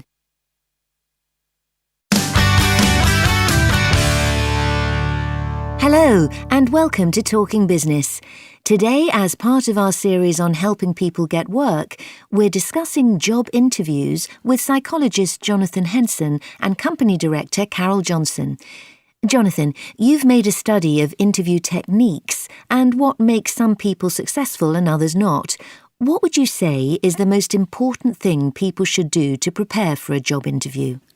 Well, thinking through your answers and doing plenty of research about the business and the position you're applying for go without saying. Ultimately, there's nothing more you can do about the direction the interview itself might take. I think cultivating self-assurance plays a very big role. This will help you act as if you're confident when answering questions, though clearly without going overboard or pretending you can do things you can't. Carol, you must have interviewed countless potential employees. What is the first thing you look for when a prospective employee walks into the room? Well, many things can affect one's perception of a person. Of course, you shouldn't be rude. I think that is pretty obvious. I know that some people say looking attractive is crucial because it gives you confidence, and I used to think appearance and how you dressed were all important. But I've come to think that attitude is the key. I'd say be enthusiastic. If you show keenness, an interviewer is more likely to take you on. People often commit errors in job interviews through nerves. How do you both regard that? It's important not to dwell on your mistakes, but learn from them. And the odd slip is not the end of the world. We're all human after all. That said, willingness to admit your missteps is very important and will be appreciated by the interviewer. And while confidence is important, avoid being self-aggrandizing or boastful. I'm not so sure. I think mistakes are generally to be avoided, especially as even small mistakes can reveal a lack of seriousness. But it's also good to be aware of your limitations and weaknesses. And I'd have to agree that a lack of humility is a very negative characteristic. Jonathan, you've helped many interviewees deal with the psychological challenges of an interview. How important do you think this is? Well, I think it's important to keep things in proportion. Every interview is important, and it's natural to be nervous. Indeed, I think for most people, having no nerves is unrealistic, and striving to do so could even be potentially detrimental. On the other hand, if you tell yourself that this job is the most important thing in the world, and that it will be a tragedy if you don't get it, then that's only going to increase your stress and make things worse. Carol, you must have some stories to tell about people you've interviewed. Are there any you can share with us, and how did you feel about them? Well, once I was interviewing a young woman for an important promotion. She was a good candidate, and she showed great resourcefulness in her work. But she did this really off-putting thing. She mimicked my body language. You know, every time I crossed my legs, she crossed hers. When I raised my voice, she raised hers. It became so distracting that I had to pause the interview and tell her. Of course, she was quite embarrassed, but she managed to explain that she'd read that it was a good strategy for success in an interview. Part of me wanted to laugh, but I also appreciated her sincerity. After that, she was more natural and she landed the job. It shows that you can over-prepare. Finally, what's the one piece of advice you both feel is vital for success in the interview situation? Well, adaptability is certainly important. If you can't react and evolve to the questions and environment, that can make interviews very tricky. And this is actually related in some ways to authenticity, which I think is crucial.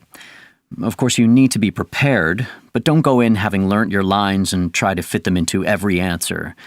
You know, there's nothing wrong with saying what comes into your head. That's your voice, after all.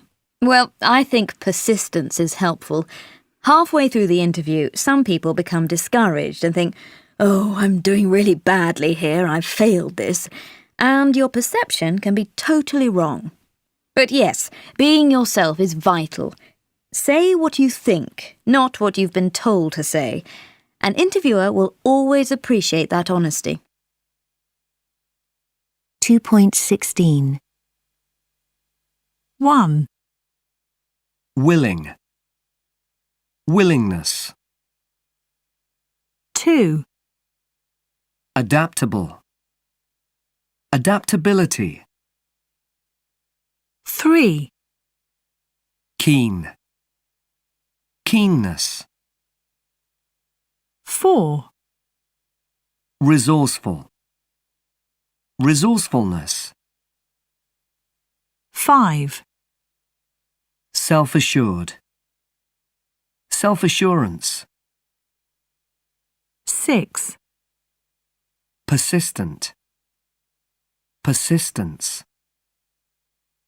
7. Authentic. Authenticity. 8. Sincere. Sincerity. 9. Humble. Humility. 2.17. Come in, come in. Was the journey okay? Make yourself at home. Yes, it was good, thanks. I'm Monica Wilson. Nice to meet you. My name is Janet Short. I'm just going to start by asking you a few questions about the kinds of jobs you're interested in doing, now and in the future. OK, sounds good. And thanks for letting me come and talk to you today. No problem. That's what we're here for. So, what initial ideas do you have? Well, let me see. I've studied biology and I like animals a lot, so I might perhaps be interested in some work experience as a vet. Do you see yourself as a vet? I mean, is that a career you'd like to follow? I've never really thought about it before. Not quite like that anyway, but maybe yes. Why do you ask? Well, if you like animals, it might be a good choice. But I should warn you that you have to study a lot. You need to be really committed. To tell you the truth, I'm not quite sure yet. I just thought that if I got some holiday work in a local vet, I could see what it's like for myself. Yes, well, then that could be an option if there is a vet nearby who would be interested in taking you on. Are there any other jobs that appeal to you? Actually, it's kind of a tough one. Why is that? Well, all I know is that I'm only 17 and I'm not quite sure which path I want to take. But my sister has kind of been an inspiration for me in this way. In what way? She kind of showed me that you don't necessarily have to do a lot of schoolwork to get a good job. She started out as a chef's apprentice and is now quite a well-known chef. I guess it's the opposite to the vet option because there's hardly any studying involved. But you don't want to do exactly the same thing as her, do you? Well, I don't necessarily see why not. Or at least something similar to what she's done, where you don't have to study too much. That appeals to me as well. So, something like... That's an interesting question. Perhaps become a hairdresser or something like that? Okay, but there's not much room for promotion there. Well, it depends on what you mean by promotion. I mean, what about if I opened my own salon? Yes, good point. But I think... 2.18. So, Rob, do we make a good team? Well, Marcia, according to this test, I'm what they call a doer, while you're a thinker. Looking at these different attributes, I agree with the result to some extent. What do you think? I definitely prefer to sit and listen rather than say much in meetings. That's there. And I don't like being the centre of attention, so that's correct. I did think that was more to do with being introverted rather than my being a thinker. But hey, I'm no expert. And do I tend to reflect on ideas rather than take action? I guess so. I'd agree. When we work together, you're prone to being rather quiet, but you always have something valuable to say once everybody has put their ideas forward. Maybe. I'm not so sure. Anyway, according to the next category, I'm a details person. The same as you.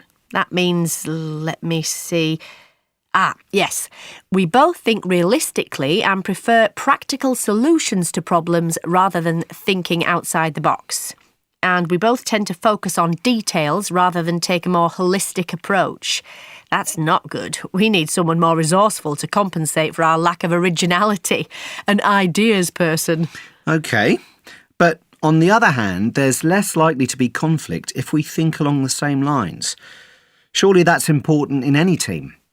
The idea that we shouldn't get bogged down in details is an interesting one, though. Remember that Higgins account we had? We spent days and days persevering with solutions to those little issues that we completely failed to think about the bigger concerns. We fell well behind schedule and failed to meet the deadline, remember? I remember. But I'm more inclined to take these types of tests with a pinch of salt. For example, do you think with your heart or your mind? You chose options A, B and D, which puts you very clearly in the mind category. That makes you a real tough cookie, willing to sell your own grandmother to seal a deal. Yep, that's me, Marcia. Ruthless to the core. In truth, though, it's probably not far off the mark. I certainly think if someone isn't pulling their weight, something should be done about it. I believe in giving people time to adapt. And as you know, I'm a pretty patient kind of guy, but I was more than happy to see the back of Rogers when they decided not to renew his contract. I know he was a nice enough guy and all, but he didn't contribute much, did he? He was on a good salary too, by all accounts. Somebody upstairs made the right call there. I had more of a problem with the fact that not only was he given so much time to adapt, but he was also sent on training courses to improve his performance, which, quite frankly, was both time and money wasted on him. Having said that, unlike some I could mention, he did have some interesting ideas. He's probably an ideas man. But, in all honesty, he wasn't really suited to this type of work, and I agree that the decision to let him go was a valid one. Let's look at the final category. Planners versus improvisers. We've come out different again here. You're a planner, which fits in with the rest of your profile. You're meticulous, you don't like surprises, and you're dependable and very punctual. You have to agree with that. I do, and I hate time wasting in meetings. But I also think too much time can be spent over-preparing, and I need deadlines to get me going, so the weighting of answers here seems to be leaning more towards the planner. I really don't think we can learn much from this final category, given that. Yeah, and despite agreeing with you on some of the choices here, I'm an improviser, apparently. I'm at a loss to explain that. I'm incredibly punctual and also like to be well prepared. Oh well, it does seem though that overall we make a pretty good team. So a pretty accurate test despite a few unconvincing answers here and there. I did one last month on management styles which was spot on and really helped me think about the decisions I make. Maybe it's just me, Rob, but I have trouble accepting the results. Whether they are accurate or not, they generalise too much. I mean, how much can you really find out based on the answers to such a limited number of closed questions? Still, companies like to waste their money on them, and if they think they're useful, then who am I to say otherwise? 2.19. 1, Rely on something. Somebody. Bank on something. Somebody. 2, Destroyed by fire. Burned down. 3, Investigate something. Somebody. Check on something. Somebody. 4, Is accepted often wrongly as something. Somebody. Passes for something. Somebody. 5, Adapt to something. Somebody. Fit in with something. Somebody. 6, Leave. Head off. 7, Communicate. Pass on. 8, Charged too much money. Ripped off. 2.20. Bear. Bearable. Daunt. Daunting. Flap. Flappy. Hand. Handy. Mind. Mindful. Relate. Relative. Respect. Respectable. Respectful. Sweat. Sweaty. 2.21. Compete. Competitive. Decide. Decisive. Delight. Delightful. Divide. Divisible. Divisive. Dwindle. Dwindling. Force. Forceful. Grass. Grassy. Neighbour. Neighbouring. Offend. Offensive. Stone. Stony. Vary. Variable. Varying. 2.22. 1, Accept a situation and not try to change it. Go with the flow. 2, Good advice. Words of wisdom. 3, It's loud and busy there. It's a jungle out there. 4, Be useful. Stand you in good stead. 5, Something you do just to say you have done it. Tick box exercise. 6, Enjoy a place by watching it. Soak up the local atmosphere. 2.23. Namibia's Desert Express. Gavin Bell crosses Namibia on the Desert Express. Waking up on my second day on the overnight Desert Express train from Windhoek, I see what at first I think is a mirage. A lone figure, shimmering in the heat, loping through the emptiness of the Namib Desert. In the distance, it is a dark spectre, diminishing as it jogs towards a towering sand dune. I rub my eyes. Is it an illusion, a trick of heat and dust, or the spirit of a long-dead San bushman returned to his hunting grounds? Neither. It's Cedric, a steward on the train and a keen footballer, who is running up the dune to make sure it is safe for passengers to trek up after him and view the Atlantic Ocean from its summit. Journeys on the Desert Express tend to be a bit out of the ordinary, and this one is no exception, starting with the train's wildly inaccurate name. Like most sightseeing trains, it is not actually an express service. On weekends, it trundles between the Namibian capital of Windhoek and its final destination, the old German colonial seaside resort of Swakopmund on the Atlantic Ocean, passing through the Namib and stopping along the way for game drives, dune excursions and lion feeding. On the face of it, the Namib is not the most inviting place to build a railway. The San hunter-gatherers who once roamed its bone-dry gravel plains and shifting sands called it the land God made in anger. Then along came German soldiers and settlers who decided in 1897 it would be a good idea to lay a railway across it. In fact, they had little choice. At the time, there were no roads worthy of the name, and the only way of travelling through it was by ox wagon. The railway station in Windhoek, where we start our journey, is in fact a survivor from these past days.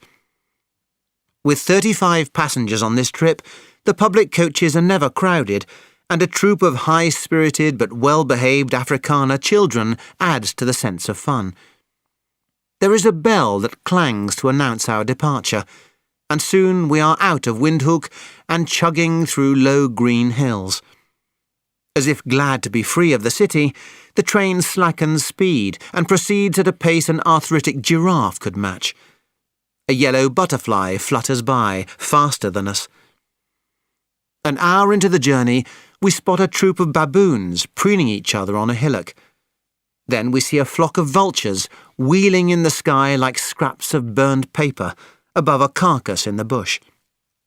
Next there are springbok and kudu, then wildebeest and zebra grazing in a private game reserve.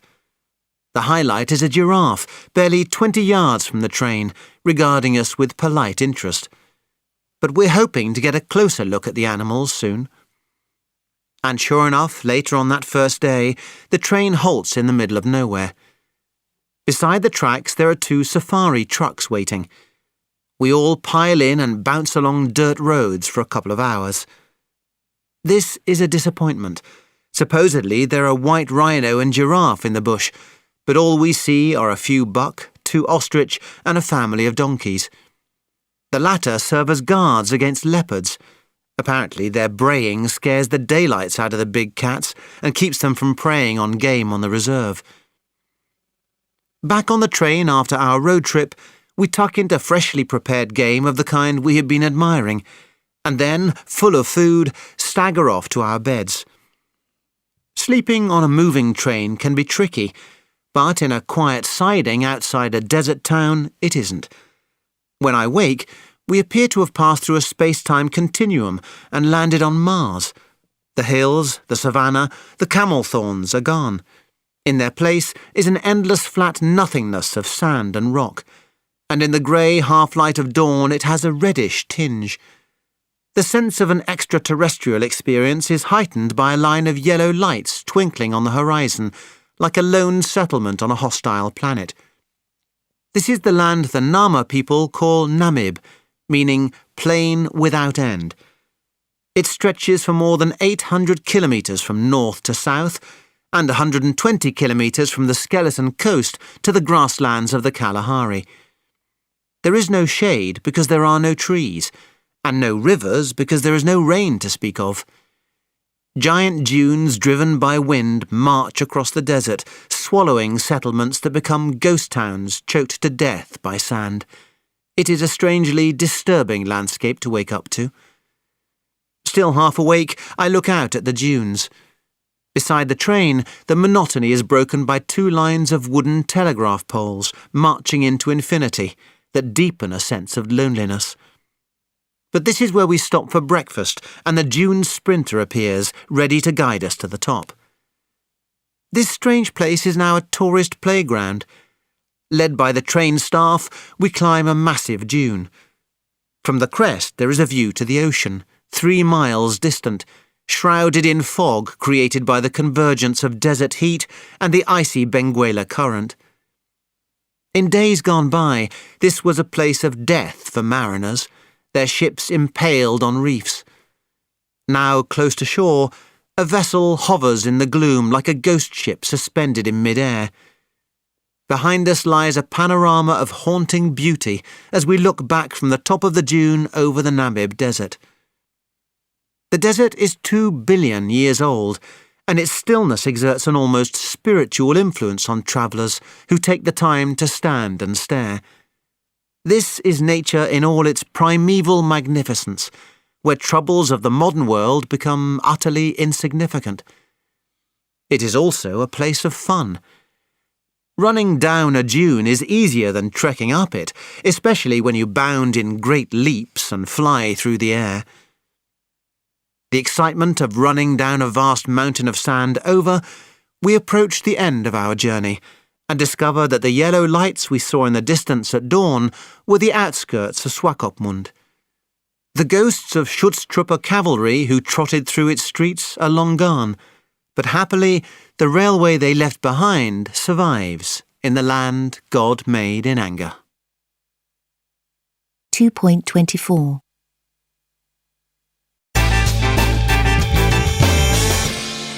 We're all familiar with the Great Pyramids of Giza and the ruins of Machu Picchu, but Patrick Marks decided to go off the beaten track to visit lesser-known sites.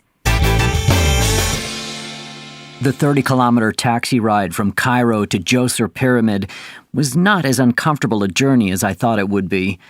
And unlike the Great Pyramid of Giza, which seemed to get less and less awe-inspiring the closer I got, indeed, I admit to being more disappointed than impressed by the time we reached the base, the smaller and lesser-known pyramid of Djoser was such a magnificent sight that the feeling was one of being awestruck rather than merely impressed. The relative absence of tourists, a stark reminder that the more remote the place, the greater the impression. Next on my list was a trip to Moray, Peru, which, unlike Machu Picchu, is an ancient Inca site more agricultural than residential, serving basically as a giant farming laboratory. Unfortunately, it was such a dark night when we arrived that we had to wait until the next day before we could see anything, meaning I was not so much excited as impatient to view our intended destination. Still, as we looked down into the giant pit, as the sun rose at dawn. 2.25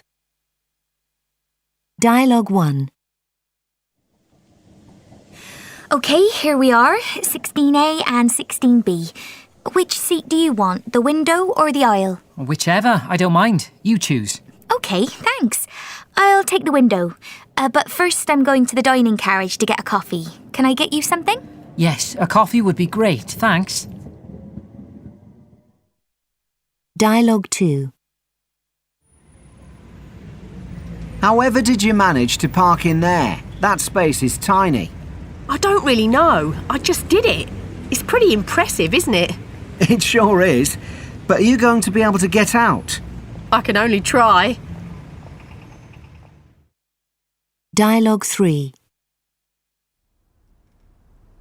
It's such a long journey. Is it really worth it, do you think? I mean, whatever form of transport we choose, it's going to take us at least 10 hours. And it's so expensive. No, it isn't actually. Not at the moment. Look, there's a great offer for this weekend. Come on, you know it's worth it. Okay, whatever. Book the flights then. 2.26. Speaker 1. My friends talked about taking a cruise, that it was great for seeing places without taking risks, and I'd actually wanted to give it a go for a while. I could imagine the excitement of waking up somewhere new every morning. I opted to cruise around South America, which took me to incredible locations I could only have reached after hours of planning. Actually getting to them all would have taken ages, too. I guess that was the bottom line for me. My job is demanding, and I value my leisure time, so I need to use what time I have wisely. I admit to a certain nervousness before leaving because the sea can get rough, but I soon got over that. Speaker 2. I hate being told what to do and where to go on holiday because my working life is so organised. I love surfing, and last summer my mate and I planned a trip where we played it by ear, just rolling up at beaches as we chose. I bought a camper van to make this easy, although it was pricey. As we had no particular destination in mind, we kept our eye on social media to check where the good surf was. I was looking forward to it, but there was a surprising amount of hassle trying to find inexpensive places to camp overnight. That spoiled it, really. That's the problem of travelling on a shoestring. I plan to sell the van and do something different next year. Speaker 3. My friend and I are quite different in what we want from a vacation. Though we both love seeing new places, he likes to do active stuff while I'm happy to lie on a beach reading. To satisfy both of us, we decided to fly to Los Angeles and hire a car so we could get off the beaten track, especially into the mountains. The only thing was, some of the roads we ended up driving on had very big drop-offs. I was too frightened to drive along them, so my friend had to do it all. We did do sightseeing stuff in the cities, which, predictably, we both enjoyed. Speaker 4. I went on an all-inclusive holiday last summer at this amazing spa. There were pampering treatments, of course, but also loads of different things I could do for fitness. Take a dip, do yoga, go mountain biking, stuff like that. I wasn't sure I wanted to go at first. What swung it for me was not that friends who'd done something similar said how good an experience it was, but that I was able to pay for everything in advance. I'm hopeless at budgeting. My spa resort happened to be way up in the mountains, isolated and stunningly beautiful, so I could disconnect from everything that normally gets me down. It was great for unwinding and reducing tension. By chance, I met lovely people too, and I've kept in touch with them ever since. Speaker 5. Last year, I needed to do something different, even if it was challenging. And that was certainly how it turned out, but I have no regrets. My friend and I settled on a trek in Iceland where the volcanic landscapes were so incredible we had to pinch ourselves to believe they were real. Although we expected a feeling of getting away from it all, the fact that hardly any of our friends had been there was what really motivated us. Trekking was certainly hard going with the backpacks.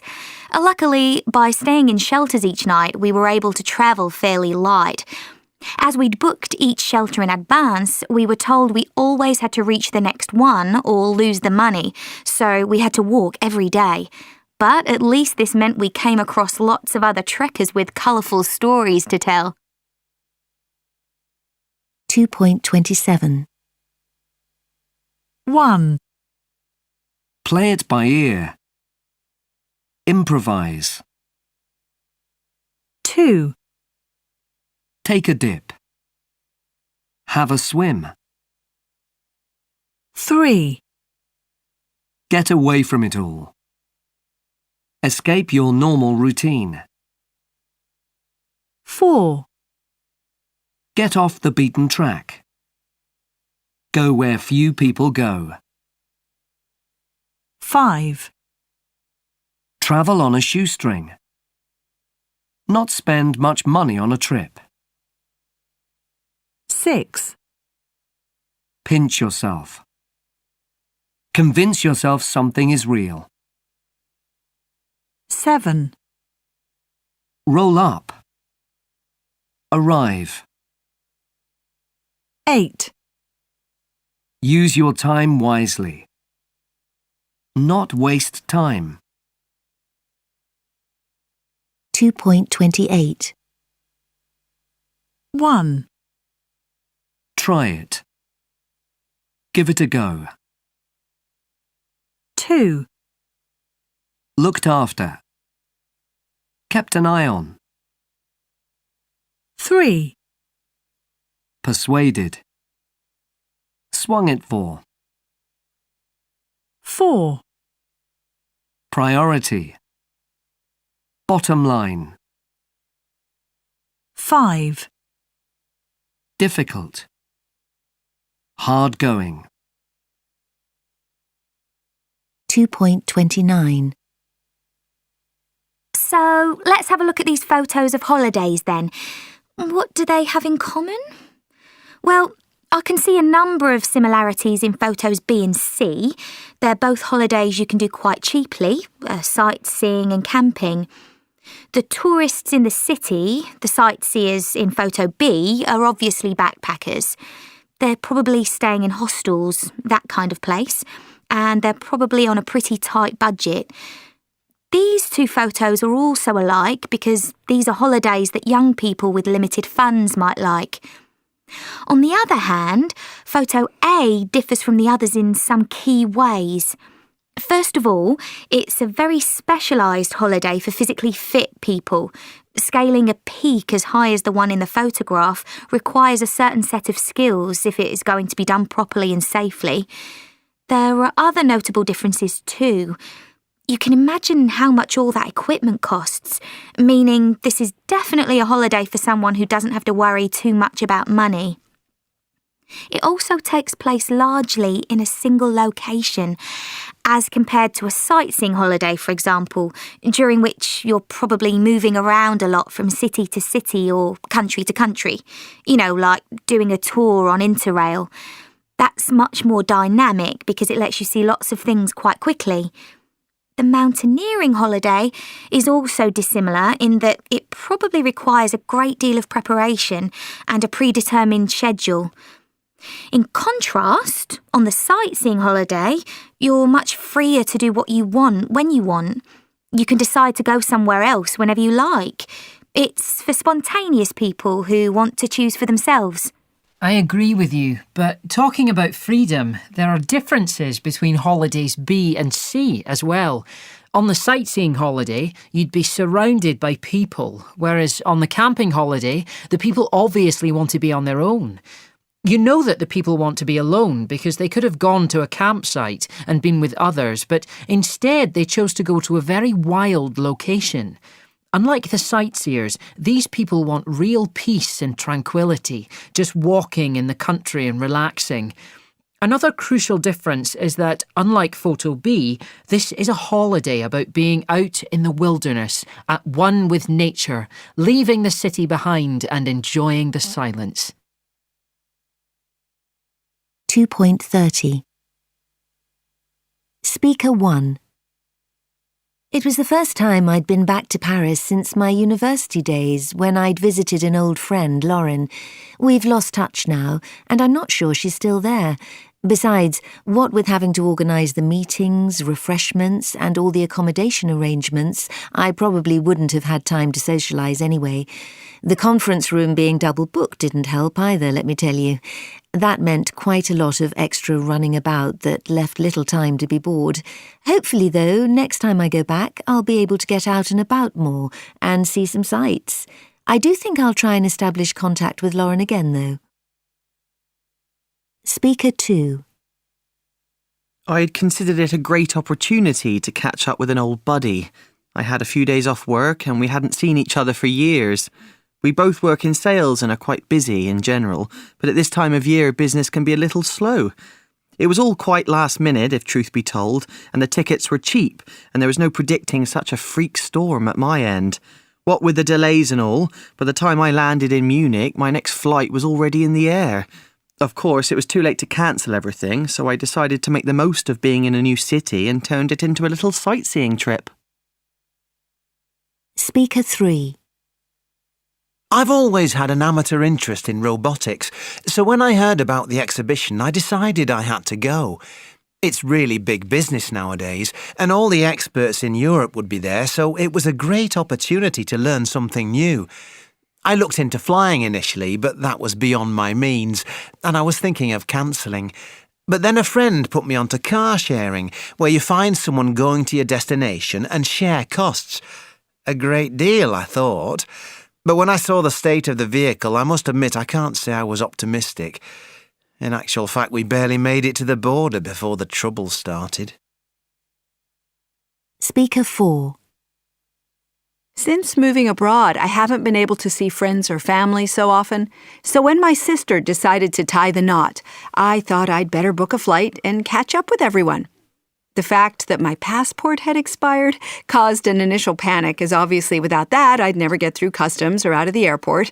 Fortunately, the embassy were really helpful and issued me with an emergency travel document in no time. The time difference was a real pain for a few days, and it took some time to adjust.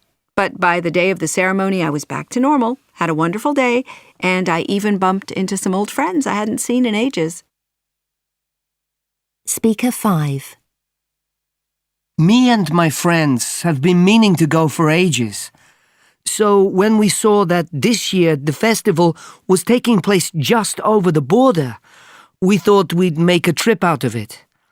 One of my friends even knows somebody who lives in Berlin, who offered us his floor to crash on, so costs were minimal. So we were on the train and about halfway there when we got the message that he had to leave town for a funeral. He was very apologetic and all, but, of course, with such a big event in town, everything was fully booked. It's not the first time I've slept in a train station, but hopefully the last. 3.1. 1. Pure feeling.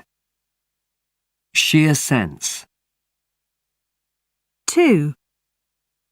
Surrounding something. Swirling around something. 3. Watching with open mouths. Gaping. 4. Many things happening at the same time. A flurry of something. 5. Strongly emotional. Visceral. 6. Filling something. Packing something out. 7. Extreme. Radical. 8. Reproduce something. Replicate something. 9. Stopping themselves from breathing. Holding their breath. 10. Updated version. Reboot. 3.2. Adjectives to describe music. Percussive. Rhythmic. Melodic. choral. Places. Objects. Aisles. Stage. Props. Stilts. 3.3. 1, Misguided.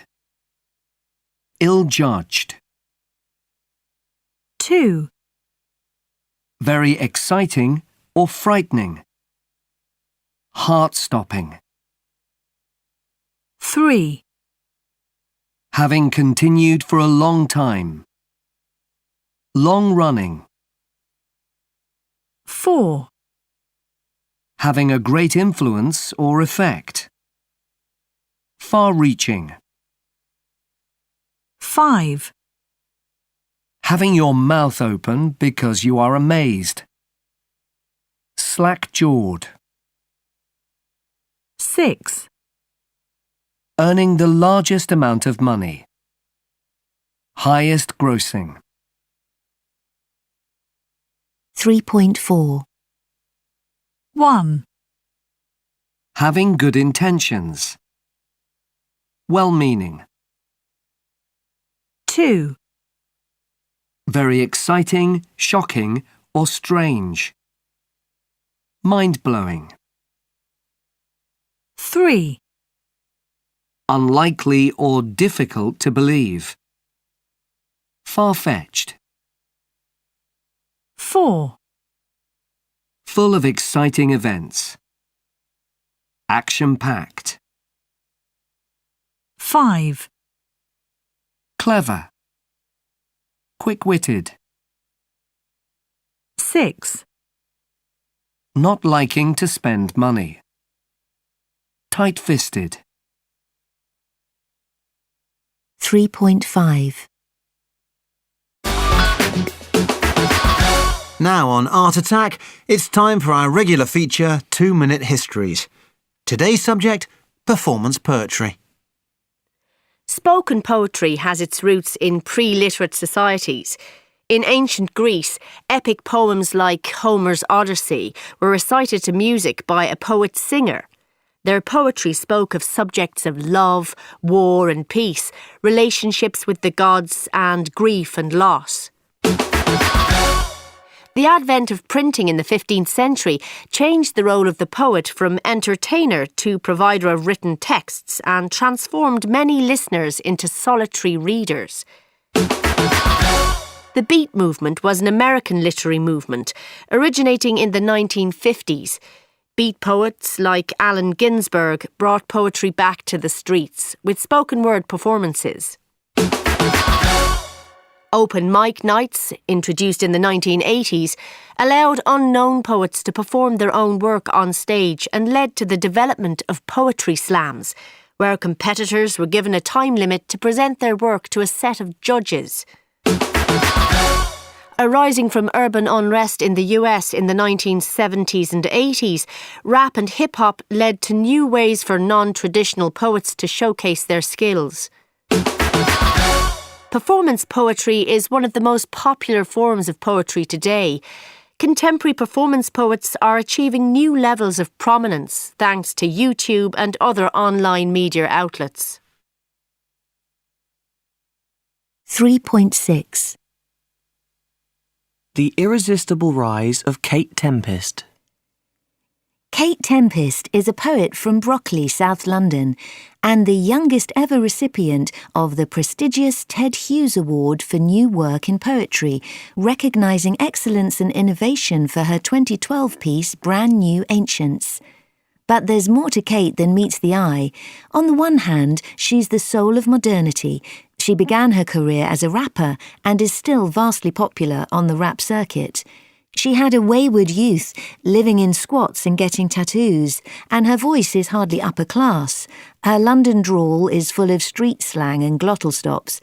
By the standards of the poetry world, she seems practically science fiction. Then there is the other hand. After leaving school with no A-levels, she ended up gaining a degree from Goldsmiths. In her straight poetry, Tempest's focus is firmly classical. She bases her subjects on the lives of the gods and monsters of Greek mythology, not perhaps what you would expect from an urban rapper who cites Roots, Manuva and the Wu-Tang Clan among her other key influences. Born Kate Calvert in 1985, Tempest is one of the rising stars of a young performance community that might be viewed with suspicion by some old-fashioned members of the poetry establishment. Brand New Ancients is an hour-long spoken word performance set over a live orchestral score. Through a combination of storytelling, lyricism and music, Tempest tells the epic story of two South London families as their respective generations grow and intertwine. On hearing her shortlisting for the award announced, Kate tweeted, "Brand New Ancients been shortlisted for the Ted Hughes Award for Poetry, and people love to say performance poets aren't proper. Yes, mate." She spent the afternoon before the awards performing her work for inmates in Holloway Prison. Tempest is a lyricist first and foremost. She fell into poetry after attending a poetry slam. In 2014, her debut album, Everybody Down, was nominated for the annual Mercury Music Prize, along with Damon Albarn and FKA Twigs, among others.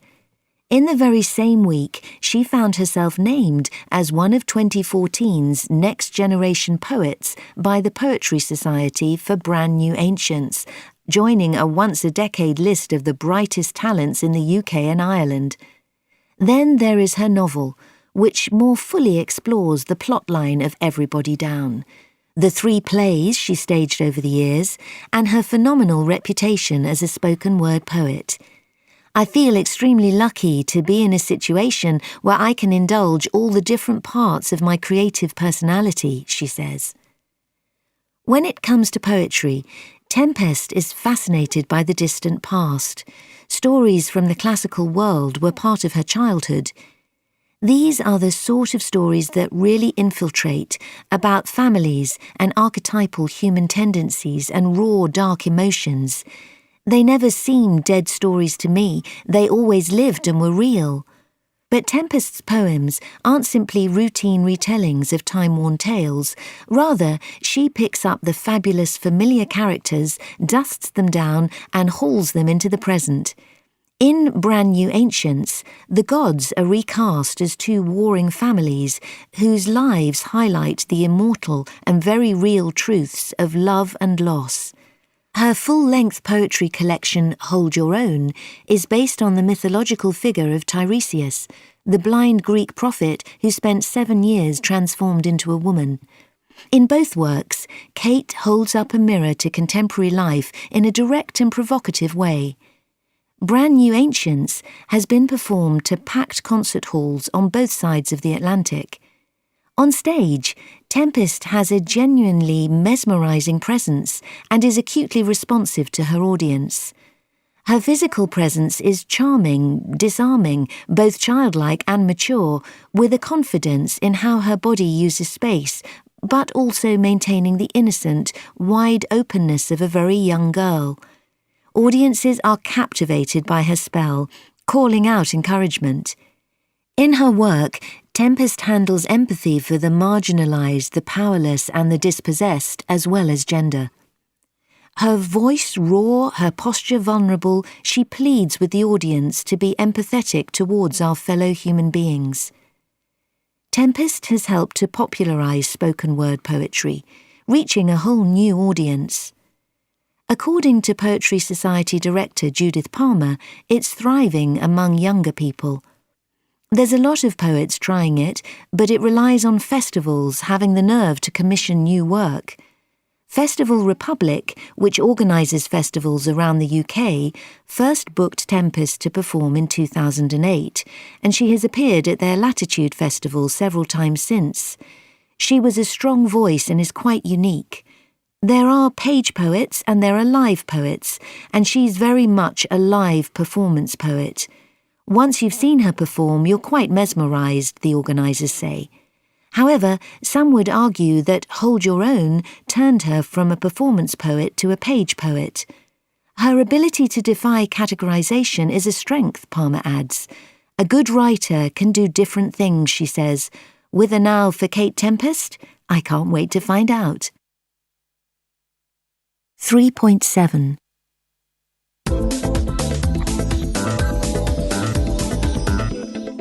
I'd like to welcome to the studio Sarah Mills, who took a gap year to go travelling and share her thoughts and feelings on a blog so that friends, family, and anyone else for that matter, could follow the ups and downs of her exploits. Welcome to the studio, Sarah. Thank you. Tell me first, what initially prompted you to go globetrotting and record your thoughts on a blog? Well, I'd always enjoyed travelling and found it a very emotional experience.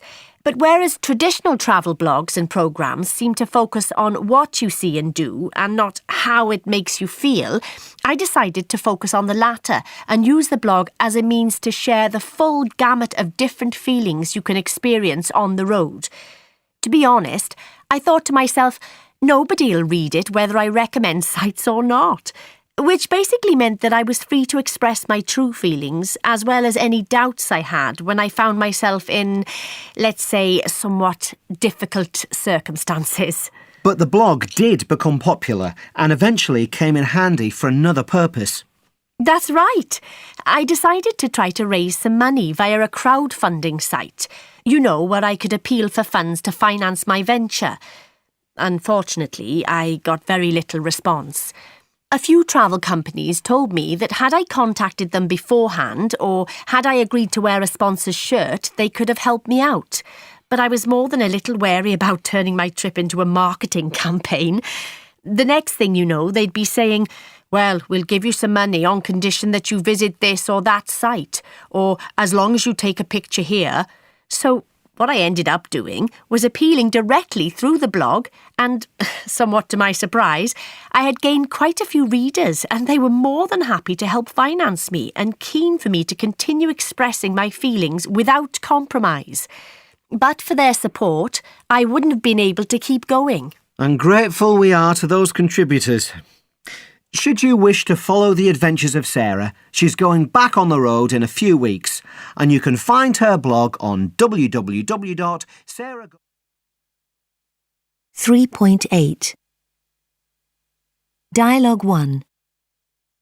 The skateboard park is such a cool place. Why would anyone want to get rid of it? Well, there are major redevelopment plans for this whole area, and to be honest, it does need to be cleaned up a bit. It's been around a long time.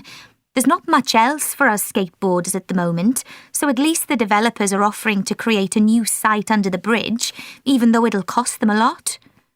The park perhaps does look a bit old and a bit of modernising wouldn't hurt, but people have been skateboarding here for 40 years, so it's like a museum to the sport. A new park wouldn't be the same. The property developers claim they need to build shops and restaurants on it to bring in more money to the area and support local residents, though I'm not convinced. I went to this public consultation where they set out the nuts and bolts of the redevelopment and described the purpose-built skate park. They didn't accept any questions from skateboarders like us, and they made it seem like a done deal. Well, they'll soon find they've got a legal battle on their hands. I bet you'll get a lot of backing from the whole skateboarding community. Dialogue 2. Have you seen the development plans on the town website? Yes, and I won't miss the skateboarding park if they do get rid of it. There are all these important cultural institutions around here. Concert halls, theatres, and then there's that eyesore. I have no idea why people like rushing around on concrete bumps on a bit of wood with wheels. They're so noisy. It'll be great to be able to walk past here and have a normal conversation on the way back to the office without shouting. What do you think will happen with the legal battle? It seems to be hotting up. There were lots of articles on both sides in the paper last week. The skateboarders have a persuasive argument. Plus, the park's pretty well known, and people come from other towns to use it. That means money for local businesses like ours. The overall look of the projected buildings is certainly appealing, though. The developers' plans seem reasonable to me. OK, they're doing it for their own financial gain, but there are local benefits too. And the area isn't exactly pretty right now. It's not just greedy rich people against everyone. That's an oversimplification. Let's see how it pans out. It's too close to call. Dialogue 3. So it looks like the decision was to keep the skateboarding park and not do the development. That was quick. I could see it coming. The skateboarders generated lots of publicity. They used social media to whip up a real wave of support. They made a big thing about their own rights and what a historical place the skateboarding park was. But they didn't consider the benefits of the redevelopment for musicians like us who play in the concert halls, or anyone else for that matter. I guess they were too focused on their own feelings. Most people didn't understand the complexity of the projects that were included in the plans. The new rehearsal studios that would have attracted new audiences for us, the pop-up shops that might have been run by young entrepreneurs. It could offer genuine local regeneration on all fronts, like a real creative hub. But that was downplayed by the people involved, which meant it became a real missed opportunity. The studios would have been good for us and offered local kids a dedicated space where they could develop an interest in culture. The developers just didn't highlight that enough.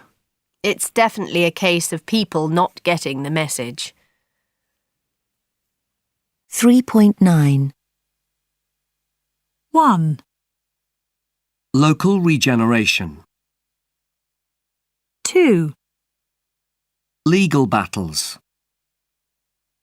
3. Cultural institutions. 4. Property developers. 5. Creative hub. 6. Pop-up shops. 7. Public consultation. 8. Redevelopment plans. 9. Done deal. 3.10. Have you decided what to vote for then? What do you think the school should invest the European grant money in? Well, I haven't exactly decided, but I've already discounted the climbing wall because it's a sports facility and not a cultural one. Oh, I didn't know it had to be something cultural. Anyway, I bet that'll still be the most popular choice among the students. Maybe, but I'm not going down that road. Out of the other 4, what do you think? Well, I quite like the idea of the auditorium. One of the main pluses would be that it could be used for all kinds of things, and so a larger proportion of students would benefit, don't you think? We could do karaoke there, for example, and of course, more serious stuff as well. Yes, but couldn't we just keep using the gym like we've always done? It's quite adequate. True, I guess we could. You know, I see that as a drawback of the art studio as well. We already have a space in which we can paint and sculpt, and although it's hardly state-of-the-art, it still serves its purpose. You're right. The art studio wouldn't really be anything new as such. I actually think there are points in favour of the cinema, you know? The nearest commercial cinema is miles away. Most of the time, I can't be bothered to go all that way. But what kinds of films could the school afford to screen? They'd probably be really old and dated. I'd say that was a bit of a negative aspect. Would it matter that they were old? It would be great education for us, I think. We don't always have to watch contemporary films. I'm not so sure. Most people want to watch films on their computers these days anyway, instead of going to a cinema. That could be an argument in favour of the updated computer lab then. But there's a strong argument against that idea. Namely, students have access to computers at home. Plus, I think we have enough computers at school already. Yes, but the computers here are quite old. I'm sure most students would really like an up-to-date computer lab with the latest computers and software. Access to the very latest technology is a strong selling point. But don't you think we spend too much time looking at screens? I know you won't agree, but taking everybody's needs into account, I actually still think we should invest in the climbing wall. You must be joking. That's not cultural. For me, bearing everything in mind, I'd say the computer lab is the best option because that can be cultural and you can use it for a lot of different things. For example, you could use it to watch or even edit movies. And it can also serve as a studio for digital design. Well, I've made up my mind already. You vote for the computer lab if you want, but I'm going for the climbing wall and we'll have to agree to disagree. OK. Vote for what you want. At least I'll have the satisfaction of proving you wrong. We'll see about that. 3.11 Dialogue 1. Ah, here it is. I've been wanting to see this painting in the flesh, so to speak, for ages. What do you think? Magnificent, huh? Mesmerising. It must have taken forever to paint. Really? I'm not saying it's easy, and there's undeniably great talent needed to produce something like this, but surely once you have the general concept, a gifted artist would put it onto canvas in no time at all. You think so? I'm not so sure. Look at the stroke of the brush, the balance and the perspective. It's captivating. A modern masterpiece and original in so many ways. Well, be that as it may, it's hard to justify the price tag. Worth over $1 million, they say.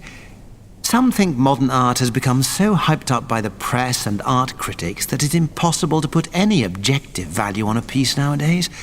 While I'm not of that opinion, and I can't deny that there is some outstanding work being produced, it still requires the discerning eye of the art buyers and gallery owners to recognize real greatness when they see it. Dialogue 2. I finally finished the book you lent me. Hardly what I'd call reading for pleasure. I'd have to agree. A pretty unique plot, though, and despite the rather far-fetched characters and the cheesy dialogue, there's something about it to make you want to keep going. Oh, the characters, the dialogues, the settings. And what about the way some sentences just finish in the middle? And the poems? Who does he think he is? Shakespeare? Joyce? The most unbearable thing for me is the way it jumps about. There's no logic between one chapter and the next, so you have to go back and reread it at times, forcing you to reread those dreadful dialogues all over again. Yeah, definitely a case of trying to be too clever. I mean, the actual language used was pretty straightforward, and it's not really that tricky to follow. But if you ask me, it just doesn't work. One thing's for sure, it won't be a modern classic like I think the novelist hopes it will be. Dialogue 3. That play I saw last night was frankly quite shocking. That bad, was it? I don't mean shocking bad. I mean shocking. I really didn't think something so controversial would be allowed on the stage. Not only was it violent and full of bad language, but some of the opinions the characters expressed were frankly disturbing. Pretty powerful stuff, eh? You can say that again. Don't get me wrong, I'm as much against censorship as you are, and those misguided people calling for it to be closed should see it for themselves before they go ranting and raving about it. It definitely does get you thinking, though. I think all too often controversy for controversy's sake is a waste of time.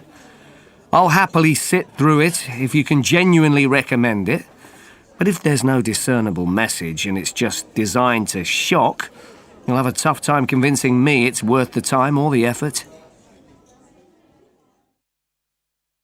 3.12 1, Coexist. 2, Multitasking. 3, Underestimate. 4, Pseudo-facts. 5, Misinformation. 6, Self-imposed. 7, Overload. 3.13 1. Take notice of something. Devote attention to something. 2, Having a bad effect over time. Taking its toll. 3, Intentionally not see something. Blinker ourselves.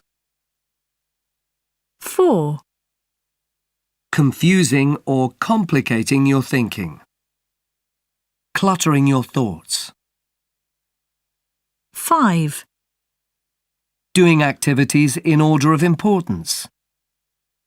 Prioritizing tasks.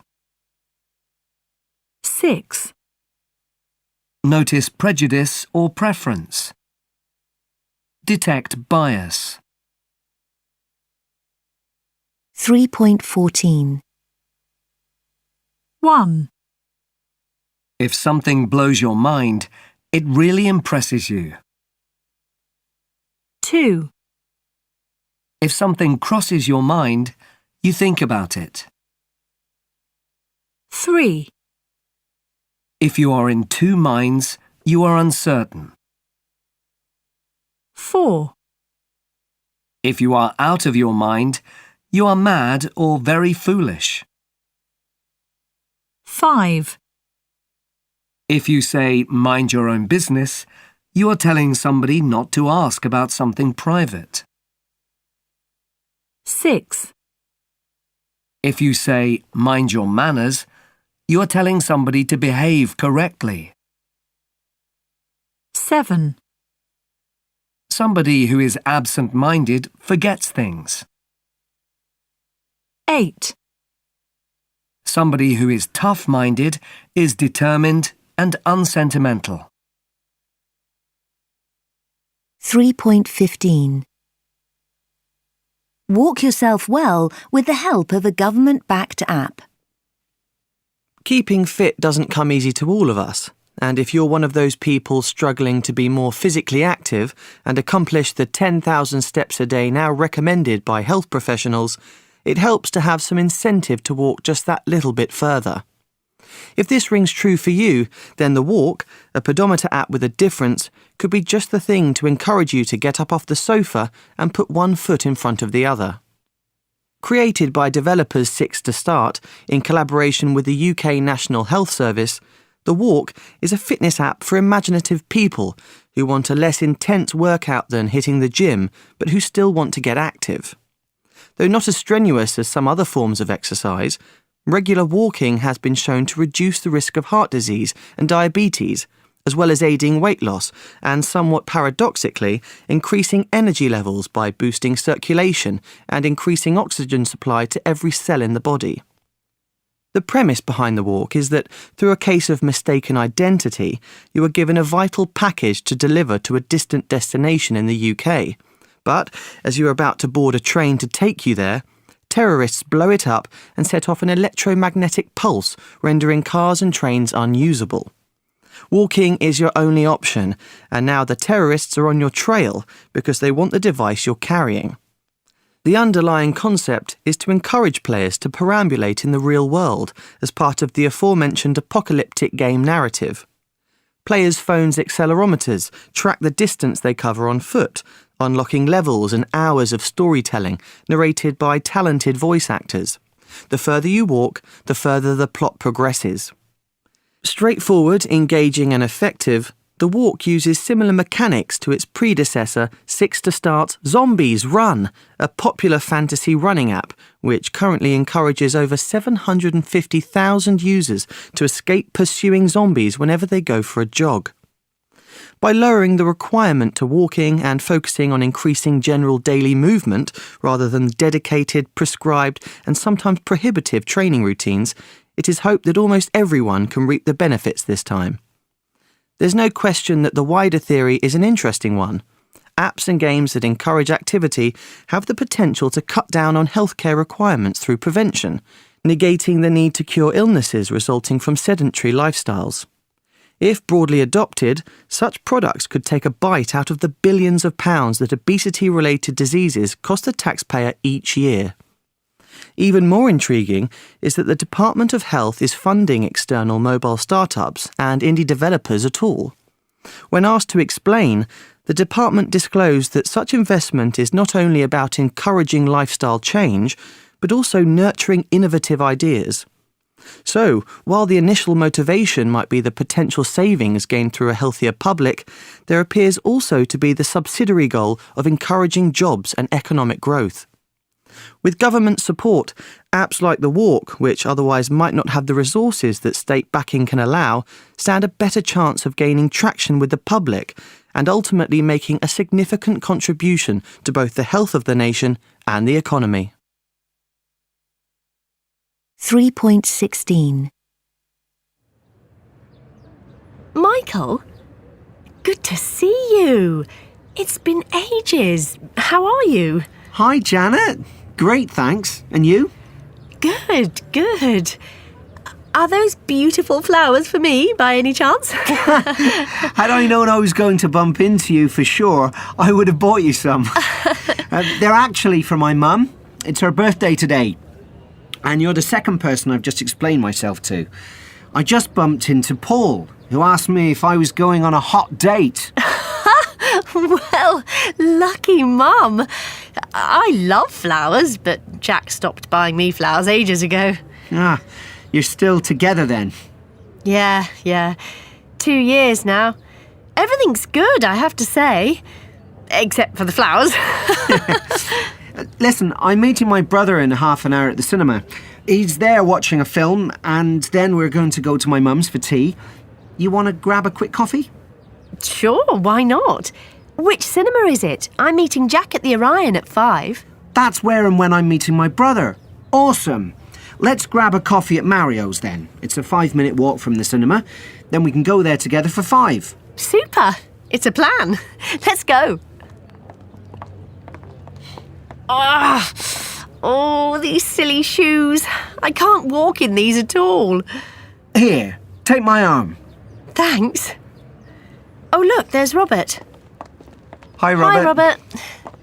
So, tell me, are you still into all that mystical mumbo-jumbo? Meditation, astral projection, hypnotism and whatnot? Hey, easy. And yes, I am. Look deep into my eyes. No chance. Here we are. Let's sit outside, okay? Fine. Here we are, madam. Actually, I've been reading a bit about palm reading recently. Give me your hand and let me tell you your future. Go on then. Here you are. Ah, I see you will meet a tall, dark man in a dark, crowded place. It's crowded, but very quiet. Yeah, that'll be Jack in the cinema. You're a fraud. Nice try, Mr. Guru.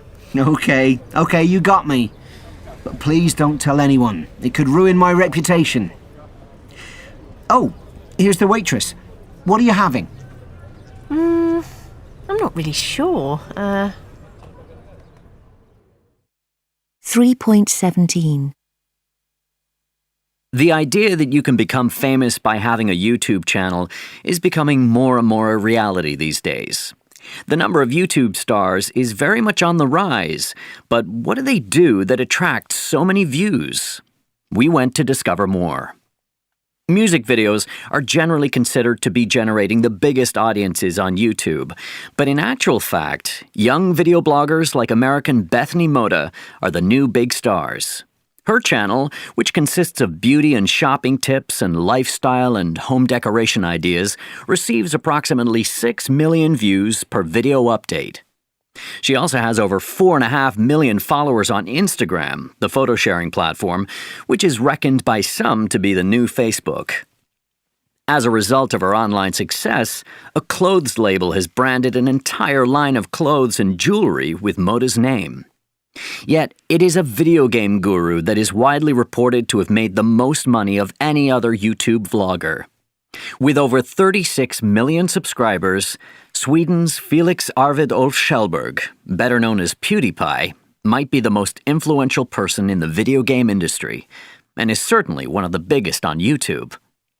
His videos, which feature video game footage with an inset of him playing the games, have been watched more than 8 billion times by a loyal and passionate fan base who tune in for his amusing commentary.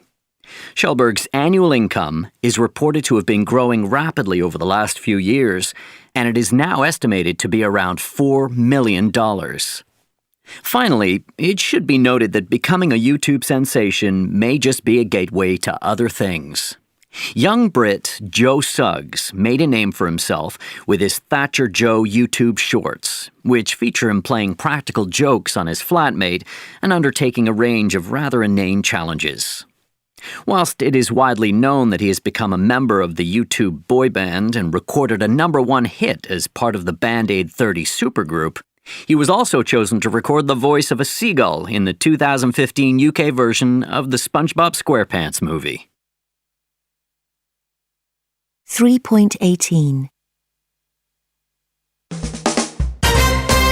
On this episode of Media Today, I'm talking to Mark Adams, a newspaper journalist, and Paula Robertson, a university lecturer who runs a blog on citizen journalism, where ordinary people can post articles and reports.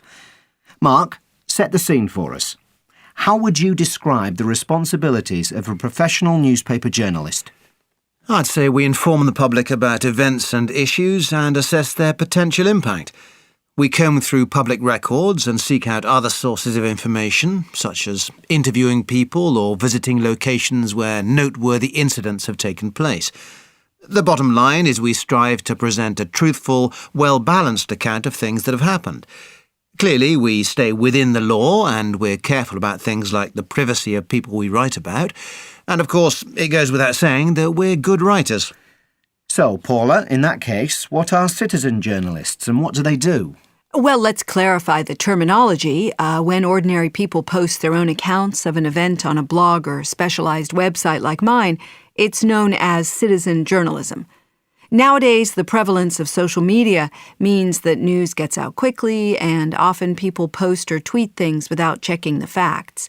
And if their tweet goes viral, it may cause trouble if it's speculative rather than fact-based. But true citizen journalists may want to tell their side of a story and set up a discussion, or they may just have happened to witness something and want to share their experience. Of course, they're unpaid and their views are their own. Mark, what's the print journalist's perspective on amateurs writing about the news in blogs? On the one hand, I think it is a common misconception that just by posting online someone can become a journalist. From the opposing angle, though, bloggers and other citizen journalists can contribute helpfully by engaging people with issues that might otherwise get missed or ignored by the mainstream media, especially local issues or ones related to very specific topics. Of course, there is always the question of whether they're acting responsibly and are backed up by solid data. Nevertheless, citizen journalism is regarded positively by many because amateurs provide an ordinary person's view, and often a fresh angle. Regrettably, there isn't always total transparency in the mainstream media, and of course there can also be bias. Newspapers must make money, and that can influence what gets published. I see. So, how would you describe the current situation in the media? Paula? There are signs that the mainstream media is beginning to take citizen journalists more seriously. For example, recently there have been agreements between some newspapers and citizen journalists where the paper asks readers to contribute information and amateur footage for stories, and also to provide ideas for new coverage. One paper I know even provides tutorials for shooting video and so on to encourage more ordinary people to contribute. For the newspapers, it's clearly a move towards a better, more open form of journalism. Well, that's debatable. Citizen journalists' lack of impartiality might actually be seen as a weakness, however brave it might be. Their reporting may show a biased attitude or be written from a certain ideological viewpoint. Professionals present issues objectively, or at least strive to.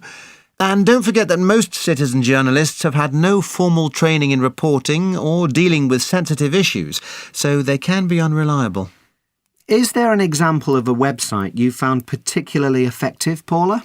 One that comes to mind is EbolaWatch.com.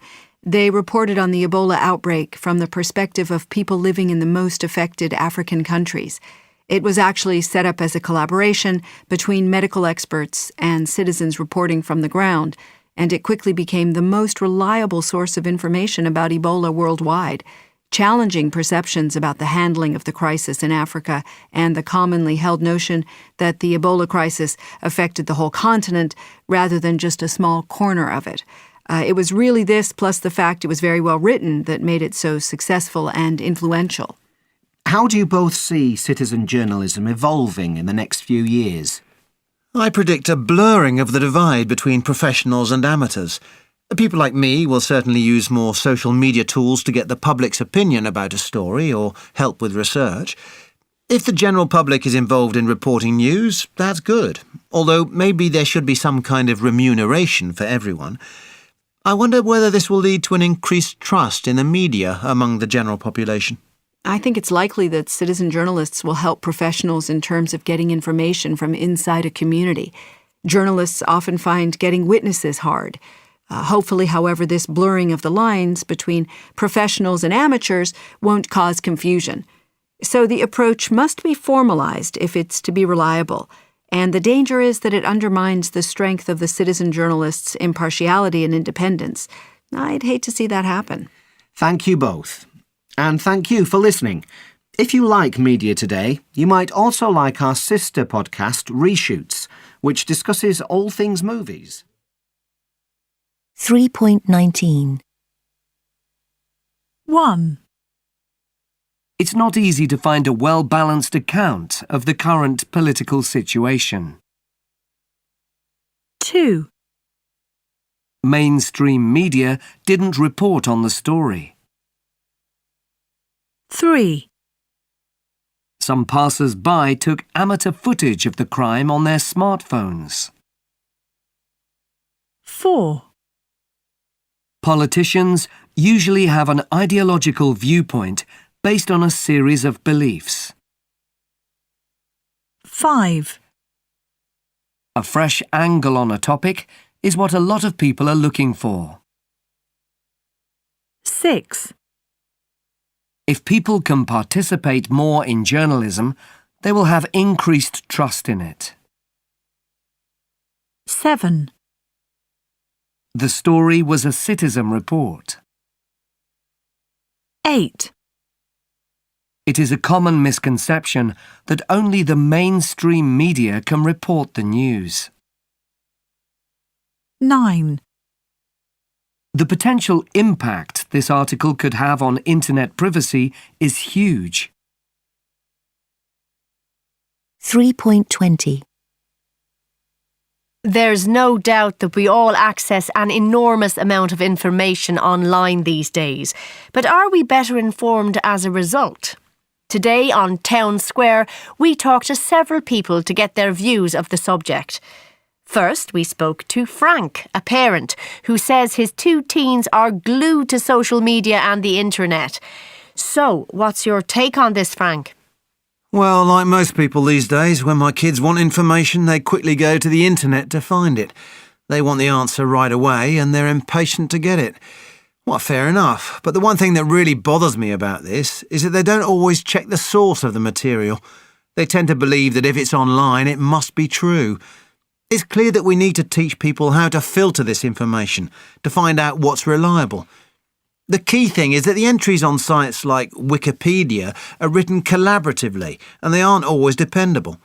Sometimes it's just somebody's point of view, not objective fact, but many kids don't realise that. Next, we asked a teenager, 18-year-old Laura, what she thought about that argument. Well, I accept the point that a lot of our general knowledge comes from Wikipedia and that it can be subjective or inaccurate. But what about in the old days when we only received the news via newspapers or the TV? They used to make mistakes and manipulate the news as well. And it was harder to correct errors or bias in those days because everything took so long. To me, what's crucial today is that we make sure we receive news through a variety of channels. For instance, a lot of news coming through social media we associate with fun and leisure, and sometimes it's hard to take it seriously. Also, when somebody tweets a news story and that goes viral, how do you know it's to be trusted? If we can cross-check and find the same story on reliable news websites, in the newspapers, or on TV, then it's easier to be sure it's genuine. I guess the crux of the issue is that we can't rely on one source for all our information. Next up, we spoke to John, a university student, to get his views. When people ask me about the internet, I'm absolutely adamant in my view that it has been beneficial overall. I'm especially appreciative of how it lets us share information in exciting ways. Take, for example, crowdsourcing, in which many people contribute information to a story or project. There is a lot of expertise out there, and the internet makes it much easier for people to come together and exchange it. When I am working on an assignment, I can get help from students all over the world. Of course, I'm not convinced it is all unbiased or accurate, so I am always very careful who I speak to and how I use the information. Finally, we spoke to Maria, who used to work in a social media company and now writes a blog about internet-related issues. Well, I wonder if your listeners have considered how digitally mediated our information is and how quick we are to trust in all our computer programs. We need to be aware of the algorithms that filter our results so we only see what the program thinks we want to see. And don't overlook the fact that it's not only personalized advertising we get these days, but it also happens with news. Once we read one kind of story, our search engines and social media platforms start showing us similar stories and filtering out others. In some ways it's good because we get what we want, but the downside is that we don't get exposed to ideas that we might disagree with. And anyway, browsers and social media sites suggest products, adverts, information, everything. But do they always get it right? Do we really want these products? In many cases, absolutely not. Thank you to everyone we spoke to. Next week, we will be talking about environmental issues and the... 3.21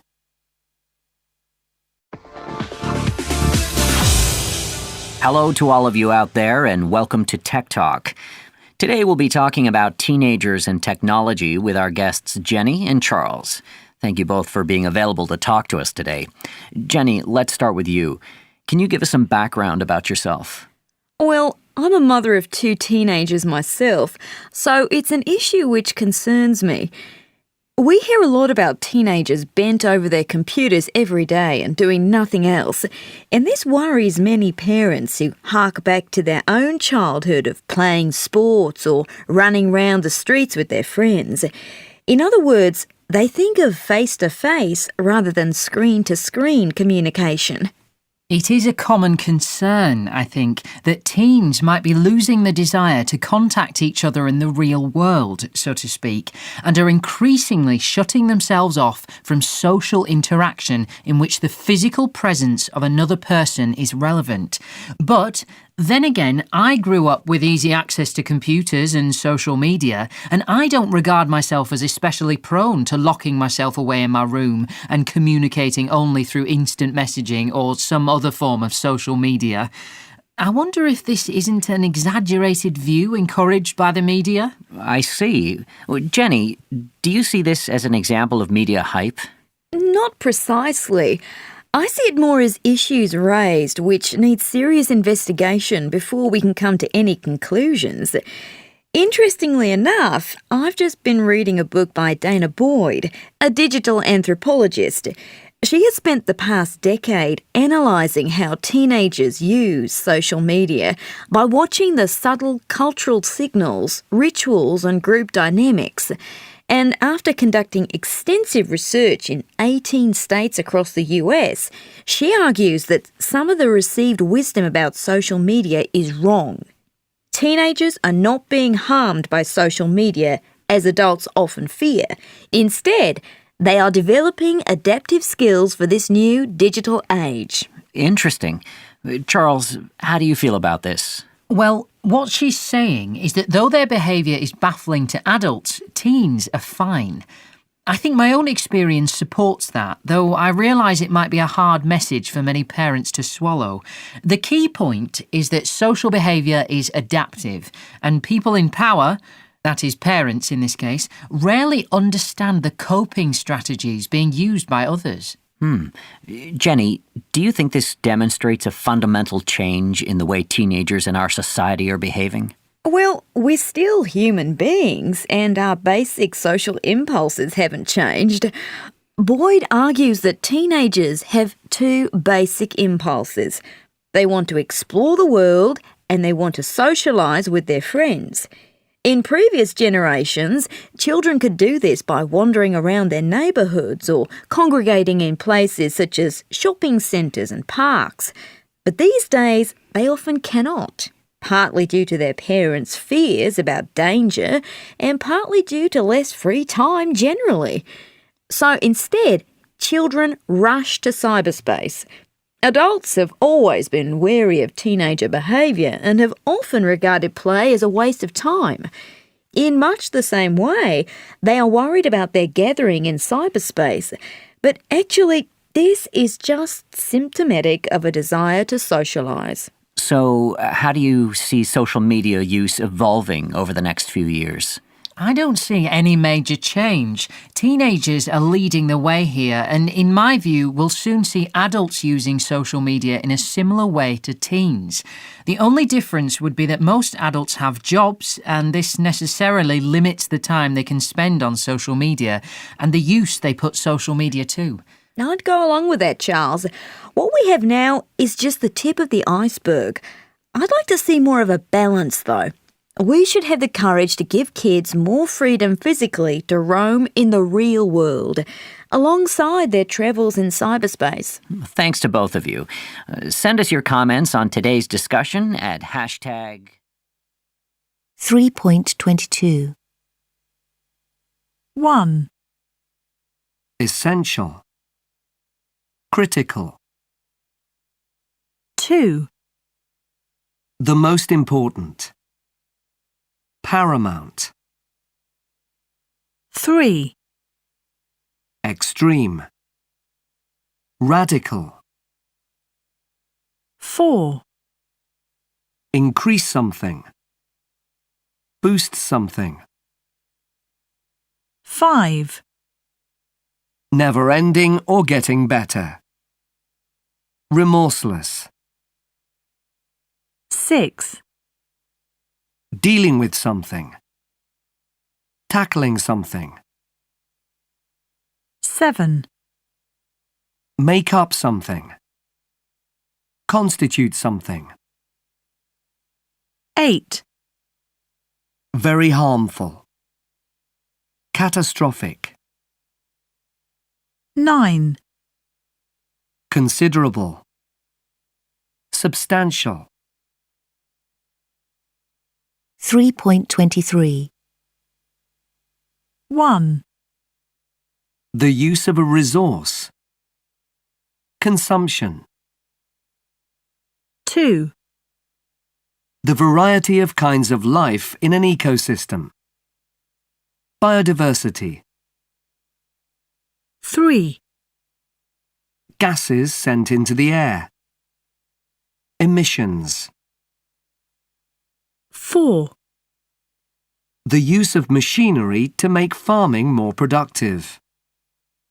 Agricultural industrialization. 5.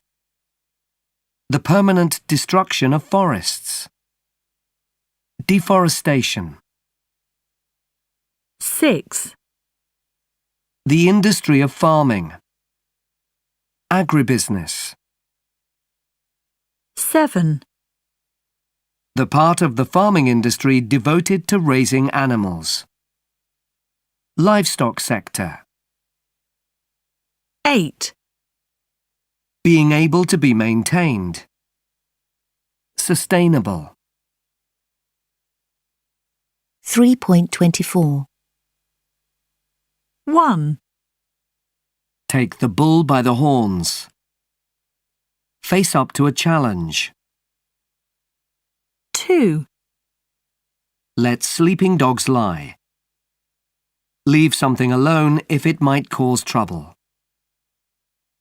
3. Be like water off a duck's back.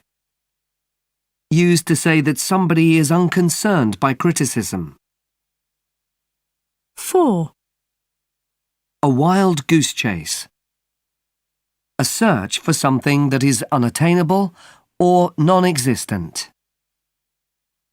5. Kill 2 birds with 1 stone. Achieve 2 things with 1 action. 6. Straight from the horse's mouth. Directly from the source. 3.25. 1. Let the cat out of the bag. Tell something that is supposed to be a secret. 2. Donkey's years. An extremely long time.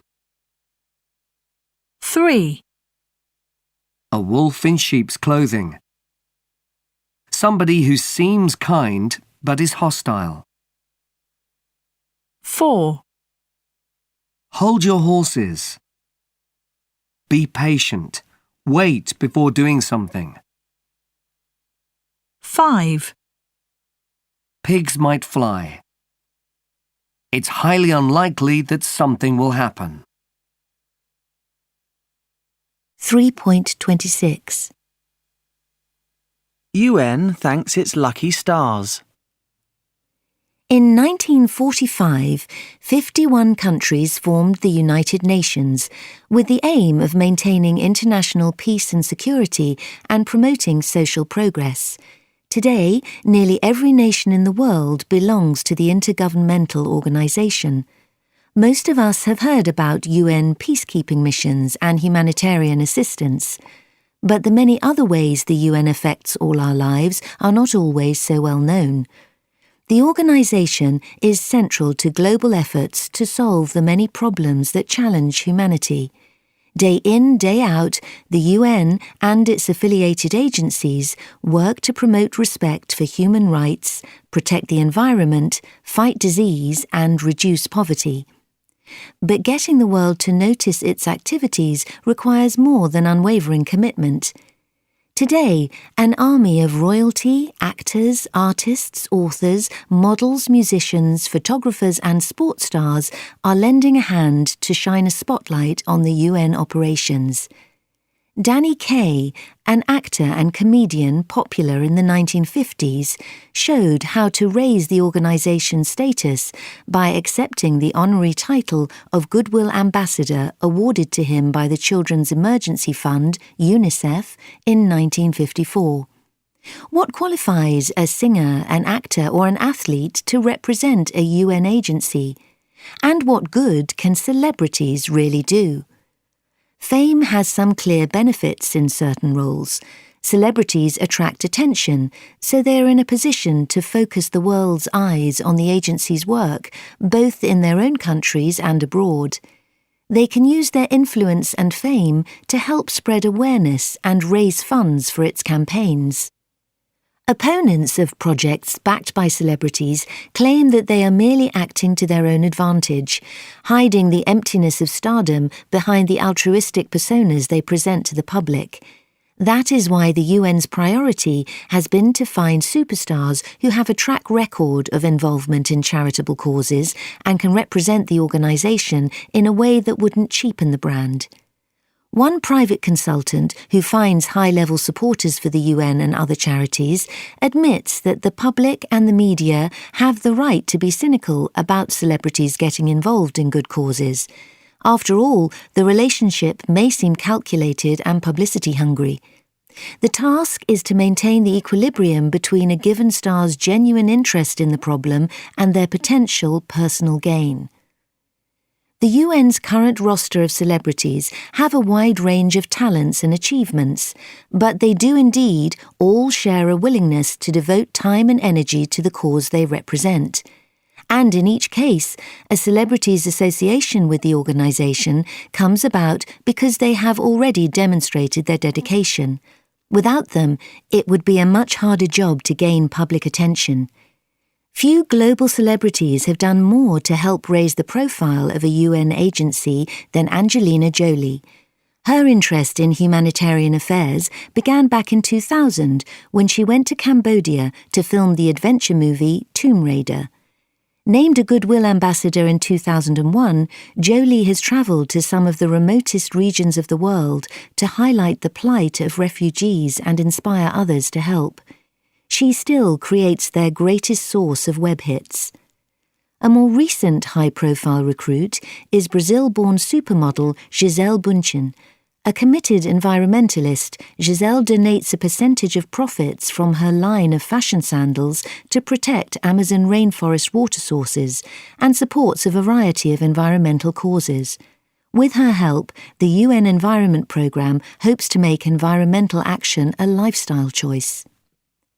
However, it was only once actor Leonardo DiCaprio, ponytailed and dressed in a smart suit, had appeared at the UN Climate Summit in 2014 to call for action that the programme achieved spectacular success. The star of Titanic and The Wolf of Wall Street has long been active on the climate front through his philanthropic foundation, and officials say they were impressed by his knowledge of the issues. The video of his speech has been watched by more than 1.5 million viewers, an all-time record for a UN video, while his tweets and retweets from the summit reached his 11.3 million followers. That's considerably more than the UN can claim. According to the head of the Public Information Department, some issues would never have been put on the map if they hadn't been supported by a celebrity. Thanks to a famous actor or singer, the message is amplified and spread across the star's fan base. So what is the verdict? Should celebrities lend their names to humanitarian causes? Do they have a unique ability to reach millions of people, many of whom may not normally be engaged? Or does celebrity endorsement trivialize the causes they support, even if they are doing it for the best of reasons? 3.27 Hi, everyone. I'm Kathy Thomas, and I'm here to tell you about my participation last year in an ongoing project monitoring wolves in a U.S. national park. The project involves volunteers, researchers, conservationists, environmentalists, and university students of subjects like anthropology, biology, or ecology, like me, all working together to monitor the numbers and behavior of the wolves. What attracted me was the impact of the work for the future of the environment in the park. Some volunteers describe the work as fascinating, others call it useful, but for me, it is vital, even though some people feel climate monitoring should be factored in too. First, I'll give you some background. Years ago, wolves living in the park were simply seen as predators, and a decision was made to eradicate them. I wish scientists had understood then how this would upset the natural balance of the area. What happened was that by removing the wolves, there was an increase in the numbers of elk, which then fed on young cottonwood trees growing near rivers, causing the trees to die. Before I started on the project, I'd also read a lot about how beavers depended on the roots and branches of the same cottonwood trees to build lodges. They also used the trees to build dams in the water, and I was staggered to discover that these actually irrigated the wetlands. Without these structures, the land quickly became drier. But lessons were learned, and in the mid-1990s, wolves were reintroduced into the park. As a result, the elk left the valleys and the trees flourished again. The beavers returned, encouraging new ecosystems. Predictably, these included fish, otters, and ducks in the rivers, and mice and rabbits on the land, which provided food for foxes. I hadn't expected there would be such a large variety of birds, though. So it's clear why the wolves need to be monitored, and that's where we volunteers come in. While research takes place in all weather, people might assume it's in summer that most work is done. But we were told it's easiest to study wolves in winter because that's when they move in daylight at lower elevations and also leave tracks, so that's when I went. We were all assigned a particular group of wolves to follow, and when we spotted them, we had to write down the time, the place, the number of individuals in the pack, including cubs, and their prey. It sounds easy, but the wolves were hard to find. Apart from that, and the patience we needed, I couldn't believe the freezing temperatures we had to cope with. Not everyone can be as lucky as I am and see wolves in the wild, but anyone can get involved by becoming a sponsor, which is really worthwhile. There's information on the park website, and there are different levels of involvement, depending on how much you want to give. The highest donation gets you special gifts, including an in-depth report on the project and stunning photographs. Even the smallest gift gets you a colorful poster and fascinating snapshots of the work. Why not get involved? I'm glad I did. 3.28. 1, Upset. Disturb. 2, Factored in. Taken into account. 3, Eradicate. Get rid of. 4, Reintroduced. Brought back. 5, Staggered. Astonished. 6, Flourished. Grew successfully. 7, Monitored. Observed. 3.29. Olga, it's your turn first. Here are your pictures. They show people doing things in the natural world. I'd like you to compare the pictures and say what the relationship might be between the people and the landscape, and how the presence of people might affect the environment. Well, they show very different activities and relationships. The first shows people skiing, so involved in a leisure activity, and therefore I assume that their relationship with the landscape is one of enjoyment and appreciation. I mean, they must be having fun skiing and snowboarding, but they are also almost certainly enjoying the fresh air and the beauty of the spot, too. We can't rule out the possibility that it's during a school break, or the weekend at least, as it looks pretty busy, and I can imagine that a lot of them are on holiday. Presumably, most of these people have traveled out here to spend a few days in the snow. I mean, I very much doubt that it's near where they usually live, and so they may have come out here by car or bus. In the second photo, the situation is completely different. Here, the people are working in the fields. They are almost part of the landscape. I assume that they must live here too, and that the landscape allows them to make a living. I can envisage that it's the main way of making money in that area. And their families may have been doing the same thing, living the same lives, for generations and generations.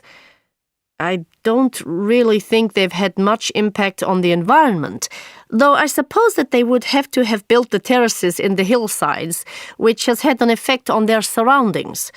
But I don't think it is as substantial as the effect we see in the photo of the ski resort. In that picture, the effect on the environment is much greater.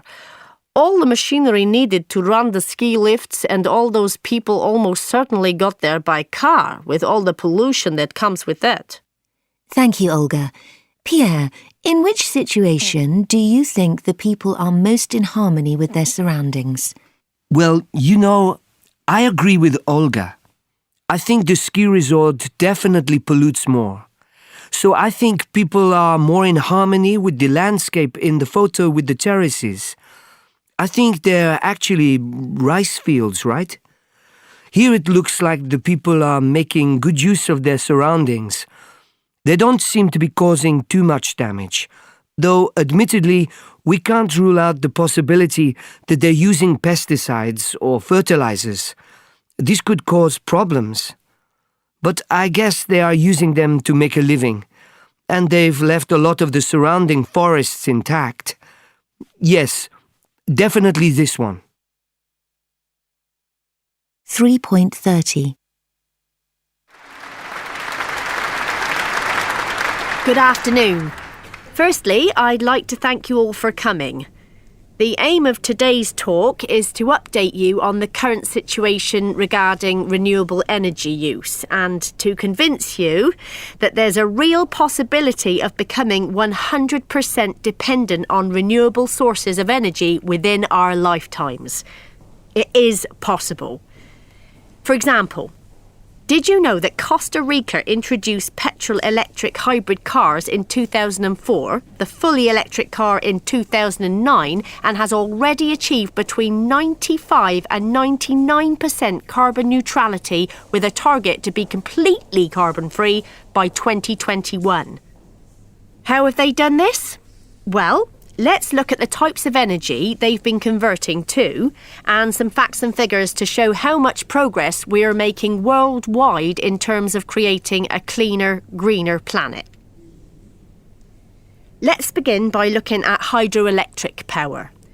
Now, we all know that the planet is covered in water. And unlike other sources of energy, this source is constantly available. Not only is fast-running water able to generate lots of power by driving turbines, but via the use of purpose-built dams, power output can be regulated to meet demand. And thanks to constant evaporation and precipitation, it really is the ultimate renewable source. It currently constitutes 16% of global electricity produced and is forecast to rise by a further 3.1% each year. Solar power is also growing in popularity, with more and more countries offering subsidies to incentivise both companies and the general public to invest in solar panels. We can harness this natural source not only to create electricity, but it can also be captured efficiently to heat water and our homes. Unlike hydropower, however, this source is not constant and is heavily reliant on such factors as location, time of day and weather conditions. Transference of power can be costly, but it offers huge benefits such as increasing a country's energy security through a reliance on an inexhaustible and import-independent resource. Geothermal energy is provided by harvesting the heat of the Earth's core. Said to be over 6,000 degrees Celsius, which is actually hotter than the surface of the sun, it is estimated that it can produce 50,000 times more power than fossil fuels can provide. Clearly something we can expect to be utilised more in the future. In fact, since 2005, there has been a 20% increase in global geothermal energy production, accounting for a total of 27% and 30% of all energy produced in the Philippines and Iceland respectively. Finally, let us consider wind energy. Already we can see wind turbines gracefully capturing the breeze and being turned into clean electricity by powerful generators. These can be situated in almost any location, anywhere in the world, with both on-land and offshore turbines already generating over 60 times more gigawatts of energy than just 10 years ago. It is also the added benefit of boosting rural growth as power plants and transmission lines are created to bring the energy into more populated areas. At present, as much as 40% of Denmark's energy comes from wind power, and it now accounts for 4% of worldwide energy usage.